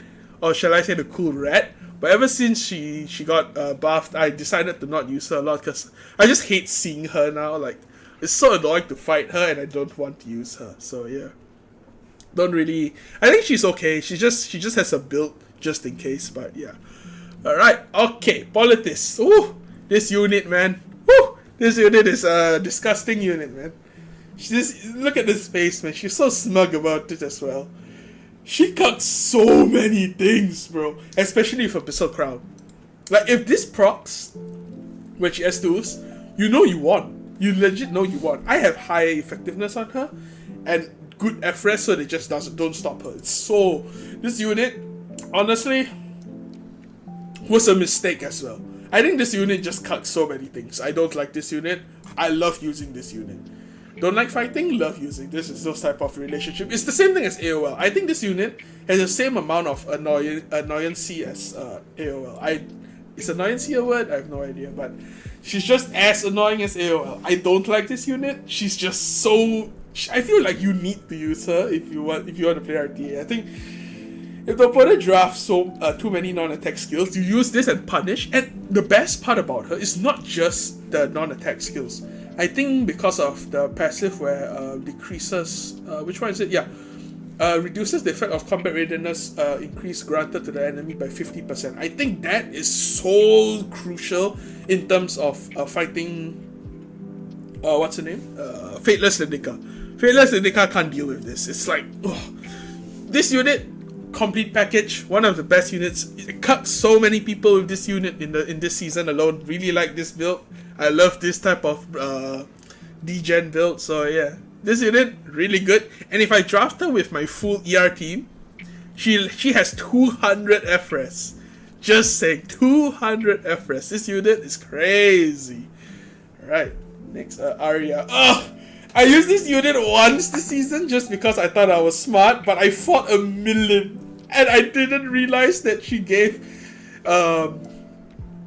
what's this thing called? Stealth. Oh no, I was like, ever since that time, every time I want to pick Aria, I think twice. I'm like, okay, is anything gonna go wrong when I pick Aria? The only time I picked Aria, I lost. But you know what? That was a good learning experience to never ever draft Aria against Milim, because that was clearly a mistake. But I built her a bit of ER. She doesn't have that much damage, as you can see, 215 crit damage only, but she does good amount of chip damage, and she's more of like a protective pick. But I didn't really get. I only used her once and lost, and that was against Milim. So I don't really have too much experience using her in RTA. But she's really good in Guild War. I run her on book just because this is like a Guild War tech, so it's nothing to do with RTA. If Lua sleeps one of my other units, and she managed to beguile my Aria and reduce her turn cooldown, she can soul burn and still S3. So that's why I think Aria is still really good. Right, next, Lionheart. Okay. This unit, I fought her more than I use her. This unit is pretty good. I think she's one of the better units in the game, especially the amount of dual attacks that are happening, or extra attacks that are happening right now. And she doesn't provide any debuffs, so she's actually good against Edward, in my opinion. But as you can see, my HP seems to be a little high, and I run Proof of Valor. Just because I think her doing damage is not as important as them killing her. Because if she dies, she can't do damage. But if she stays alive, she's Gucci. That's just the way I think about it. Her gear score isn't the best, I think. But she works. I'm not too sure whether I still want to keep this high HP build next season. Because I do think I kind of want her on like more damage. Like, I have a build which is around 2,200 defense, but I lose about 2,000 HP, which I'm not really willing to lose that much HP just yet. So we will see about it. But right now, I like the amount of bulk that my Lionheart has, because if she can survive, she's just a constant threat of them praying no 3% on the enemy team. Like, if they 3% you literally just say, I win. But the problem with her is that I do want her with 50, an additional 50 FRES on her. If I can give her additional 50 FRES somewhere, that would be good. Because even if she has her passive FRES buff, it's only 80 FRES, and she can't really like resist many things, and she can just get stunned by Solitaria and things like that. So if I can get her more FRES in my FRES team, I think this unit is going to be really good. I used her about 4 or 5 times, and she worked really well. So yeah, Lionheart, solid unit. Oh, let me show the gear. Wait, did I show? Yeah, I showed the gear already. Okay. Kairon, didn't use him a single time because I'm not confident in this guy's build. I think he's okay. Decent FRS, but not good enough. I think he's just like, if I really run out of options, I would draft him. But apart from that, no, I don't use him. I'm the person that prefers BBK over Kairon, just because I have the better build and he needs counter to work. So yeah, give him this just in case he can counter even more if he wants to. So yep, that's my Kairon. Didn't use him once, so that's the build. End, I used to use her a ton last season when the speed on Soul Weavers are still really plus 7 or 8, I don't remember, like really high. So I think the end was really like my main opener, my main first pick. But now I don't use her. I think I didn't draft her a single time as well. He just has spare gear just in case I need to draft like a Soul Weaver, but other than that, No, I did fight quite a few DNs actually. I fought like 4 or 5 DNs, but they didn't really do much to me. I think she's not very good because in terms of picks like Landy, Arowell, they can just strip all the buffs that she provides and she can't really do anything anymore. So I think the end is solid, but not for me right now, and not very strong in the meta in my opinion. Right. Emilia. Okay.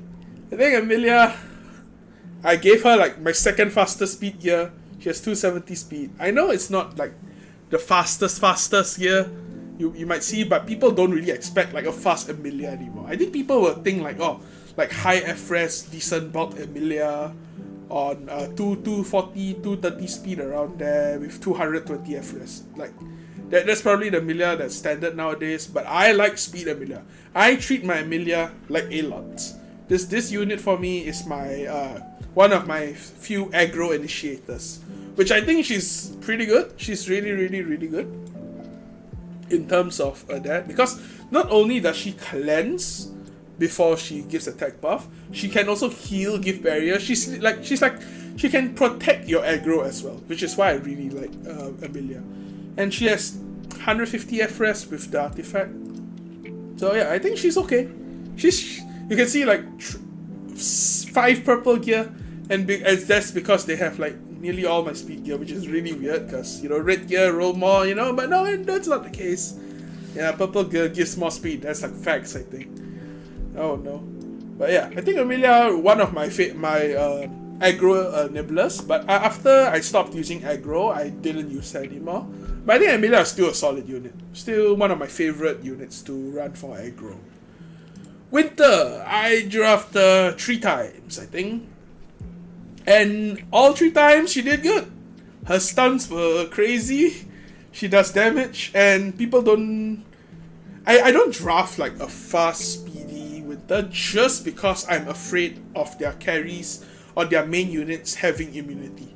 So I rather have her slow with more effectiveness, with a bit more bulk. I can't really consider this bulk because this look at this is 75 gear, bro.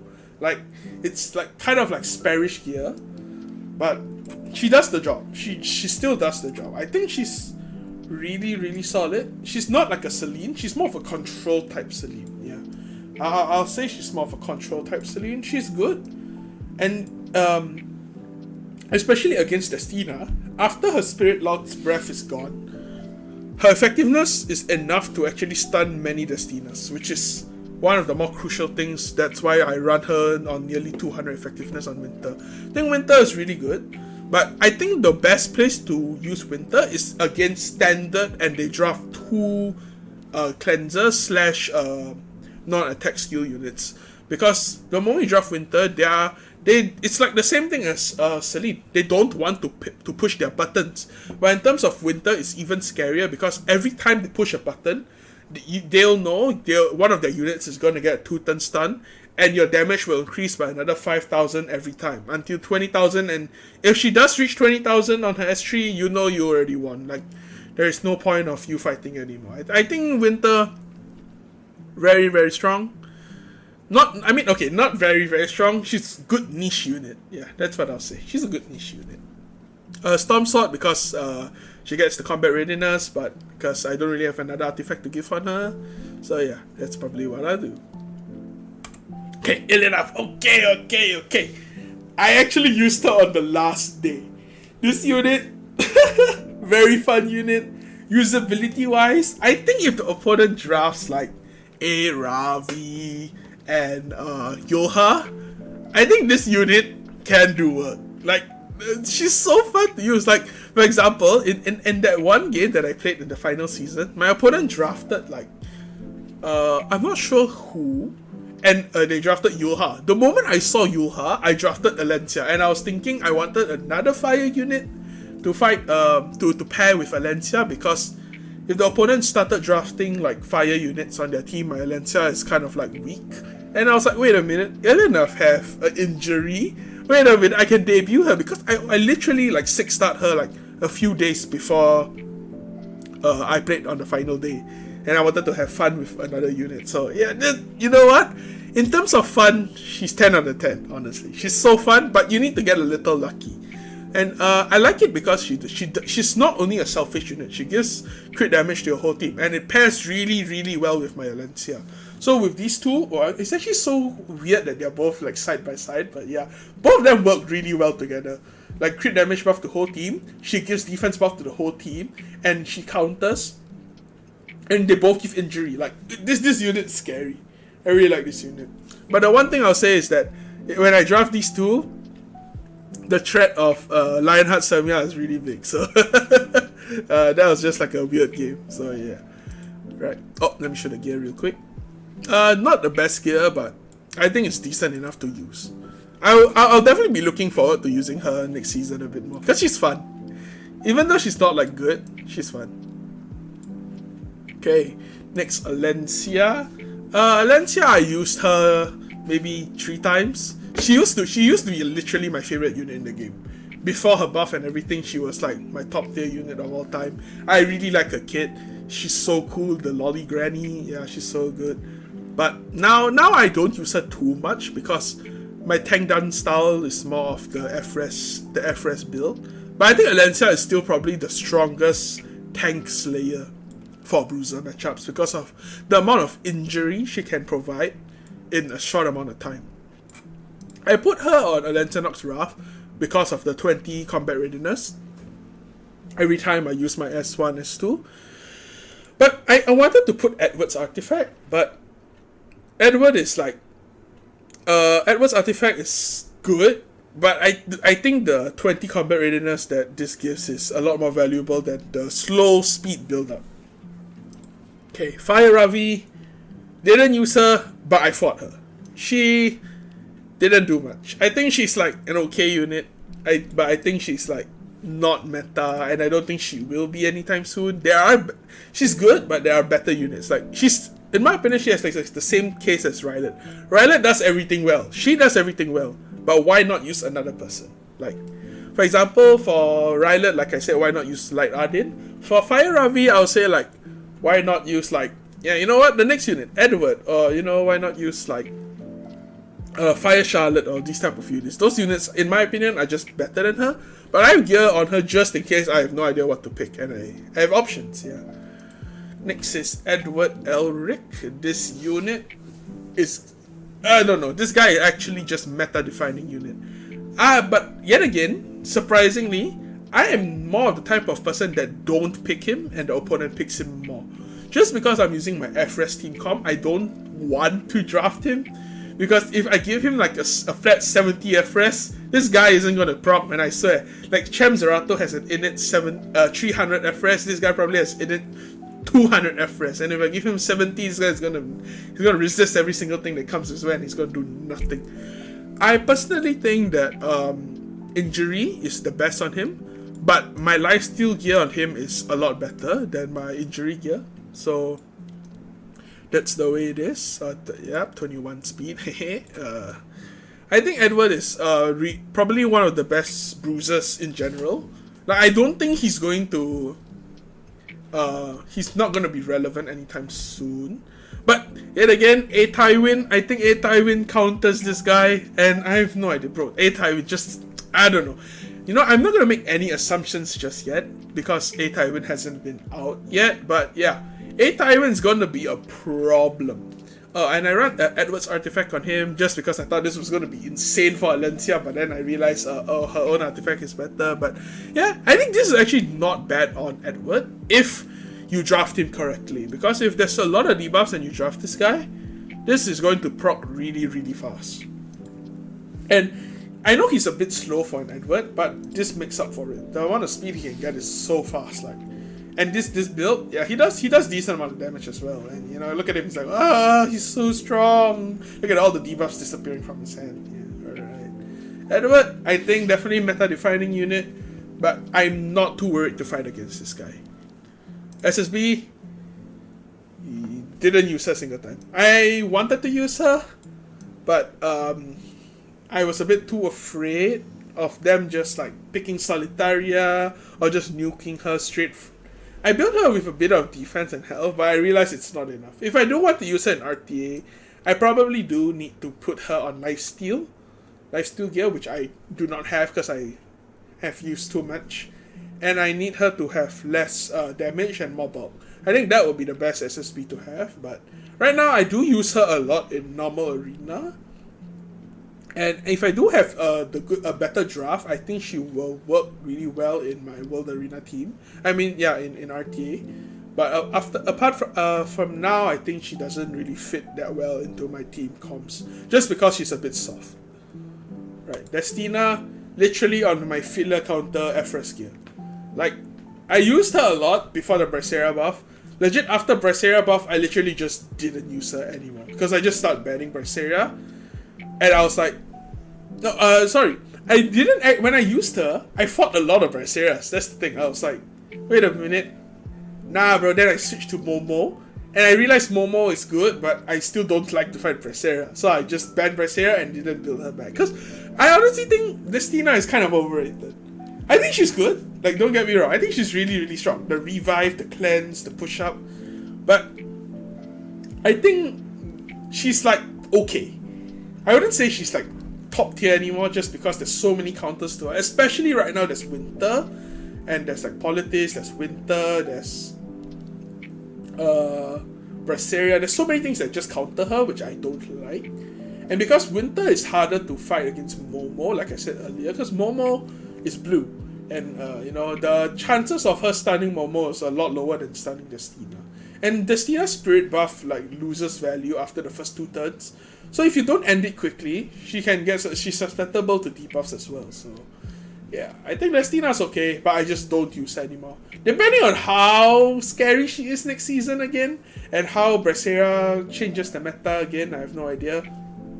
I might build her again, but for now I did use her a few times, and it worked well for the first few games. But when Braceria came out, yeah, not good anymore. So I think she's still usable, just need to draft her more smartly. Carrot, didn't use her. She was going to be my pure counter to Landy. I didn't have enough books, so I didn't give her a book. But I think book is definitely still better on her. But I actually really like the Roy's artifact on her, because it's actually pretty good. Like, she gets attack and hit chance, so the chances of her actually S3 hitting a water unit actually is pretty high. So it's like, you know what, pretty good. I think she's good. It's just that I didn't really use her. So yeah, I used her maybe. Did I even use her? I think maybe once. I used her once, but I kind of regret not having a book. That's the thing. Yeah. I used her once because I remember I was like, damn, I don't have a book for her, man. But yeah, I think she's actually still really, really solid. Really, really good unit. Okay, Camilla. I built a speed Camilla. When Camilla first came out as a 3-star, I was like, yes, I want to use Camilla, but I didn't use her at all. Sadly, not a single time this season. We're like triple S, but yeah, you know what, we move on. Okay, this video is getting a little too long, so I'll just skim through the units. Kawazu used one time, and I lost because he's literally just a one-off unit. He goes in, kills, and he dies. He's literally useless after that. So yeah, used him once, lost with him, and I don't have more experience about him. So yeah, Belian didn't use her at all, because I banned her like 99% of the season, because I'm a Stene pickle as well. So didn't really use her, just the gear and everything. Okay, next. Violet, didn't touch him, just show the gear real quick. I think Violet is not good, unless the enemy just drafts like 3 water DPSs and you're like, what are you doing? Draft Violet, you win game. Of course, MLDB would be better on him, but yeah, I don't have. My MLDB is on BBK right now. Okay. Oh, we're actually almost done. Alright, okay. So the next 2 units, my final units are like Charlotte, and Yuha, right? Okay, so let me talk about Charlotte. In the final 10-20 games around there, Charlotte is literally my MVP. This unit is underrated, bro. This unit hurts. This guy counters AoE like any other day. Like, the amount of push she gets due to getting AoE is insane. This unit can crush so many teams. And it's not like she doesn't do damage. She does damage, and she's tanky. Like, she's actually the perfect bruiser if the enemy doesn't have, like, AOL. Because AOL does counter her quite a bit, and I don't like that, of course, so Arowell usually on my team whenever I pick her, but I think Charlotte is super scary to fight against. The reason why I started using Charlotte was there was a time where I picked Landy and my aggro comp, and the opponent picked Charlotte, and I was like, you know what, what's Charlotte gonna do to me? But that was the time I realized, damn, okay, Charlotte actually just wiped my team. I can't believe what just happened. So I decided using Charlotte myself, and I was like, what? What's Charlotte like killing everyone? Like, and then there was a time I fought an Edward, and I was like, oh wait, Charlotte has like debuffs on everything, but Edward can't kill Charlotte. Charlotte kills Edward. Like, man, this unit is scary. I personally think Charlotte is like one of the better units against AoE, but that's just me. I only used her for about like 10 games at most, around there.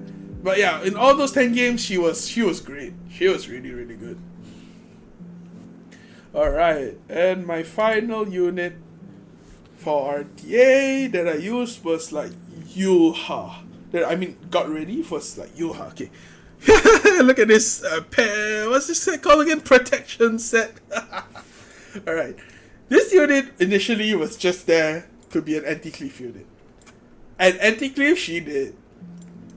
With her barrier set, because not many people would think of putting barrier set on Yuha. They want her to be a bit faster. But I only specifically use her for anti-cleave, so I'm not like those type of people that draft like Yuha first, second pick or things like that. But when I do draft her, she works really well. Especially when she gets to S3 someone, oh my, they are dead. And I really don't like Yuha just because they can just draft some injury on her and she can't really do anything anymore, which I don't like. That's why I don't really use her. But I had a spare penetration set that I had 2 good pieces for penetration. So I decided, you know what, yeah, let's just put it on her. And yeah, she works really well. The Yuha it's not bad. But Arowell is definitely still better. In terms of tanks, I would rank Arowell, Aras, and then Yuha. I think this is like my personal preference on mitigation right now in this previous season. Alright, I think that is it.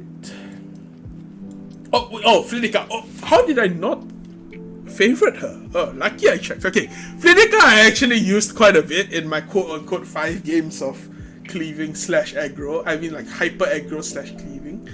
She was pretty good. But my experience with her is not very high. So I did lose quite a lot of, I think I lost like 3 of those aggro games. Because I don't really know how to use her that well to a full potential. Because when I draft her, I don't really know how to draft her. I draft my speed imprints. And when I draft my speed imprints, I'm like, wait, they don't really do damage. So I'm kind of stuck because she's my only opener with Celia. So it's like, a bit weird, but I did use her this season, so I'll just show her gear real quick. She's only 5 stars, so doesn't change her speed, but her stats might look a little low. But yeah, it is what it is. I didn't really want to build her that much because I didn't plan on using her that much. But she will come out whenever I know the enemy picks Emelric first pick. Because Emelric first pick is like a way to just say like Flee just counters Emelric really hard. Right. And then Elena, she was just there just in case of Closer Charles, but that's about it. Though I did fight like 1 Closer Charles, which is hyper damage, and yeah. Oh, Rowana I did use a few times. Your typical when they counter, you heal. She's still really solid. Don't need good gear on her, any gear is fine. Oh, I built Laika. I did build Laika, but I didn't have a spare guiding light, and I didn't use her a single time. She was just there, just in case. But other than that, yeah, she has my, I don't know, I think 2nd, 3rd fastest? No, she's the 4th fastest speed gear I have. That's why she's not that fast. Like, in terms, because her base speed is really high. So, I don't really have that much good gear left. And I didn't have a spare guiding light, that's why I didn't use her. So, yeah, I think that is it. Yep. Alright, that is it. Alright, my final thoughts on this season. I only played like 80 games, which is not a lot of games, so my experience wasn't the best. I just wanted to share like what I did this season and all those things. Played a bit of aggro, played a bit of cleave, played mostly standard towards the end. I think it was pretty fun. That's why I'm planning to try hard next season. So yeah, I think any final thoughts? Oh yes, ML Bologna.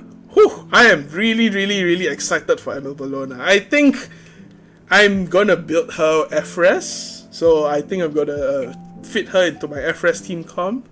And yeah, I think she's gonna be really good for my team. I think she's a solid DPS. I mean bruiser, not DPS, my bad. She's a solid bruiser for my team comp. I really like the playstyle that she has. She gives vigor to my team, which is gonna be really nice as well. Tankiness as well. Like I think she's gonna be really fun. I don't know the multipliers yet, but I'll definitely be pulling for her. Like I've got my pity ready, so yeah.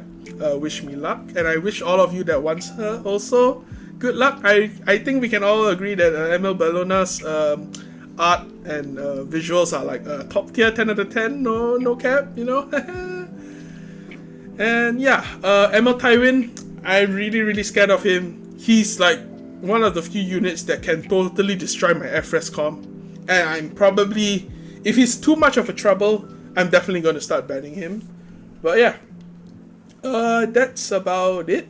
You will definitely see me more. I'll definitely make more videos when the new season comes up, because this season I didn't play a lot, but next season I really think I want to try a bit harder. My school is starting, so, my school already started, but you know what, I'll definitely find time to play, I'm just addicted to this game now. So yeah. Without other than that, this video is far too long for my liking, and I'm pretty sure to your liking, so yeah, you know what, thanks for watching guys, and see you next time. Bye bye.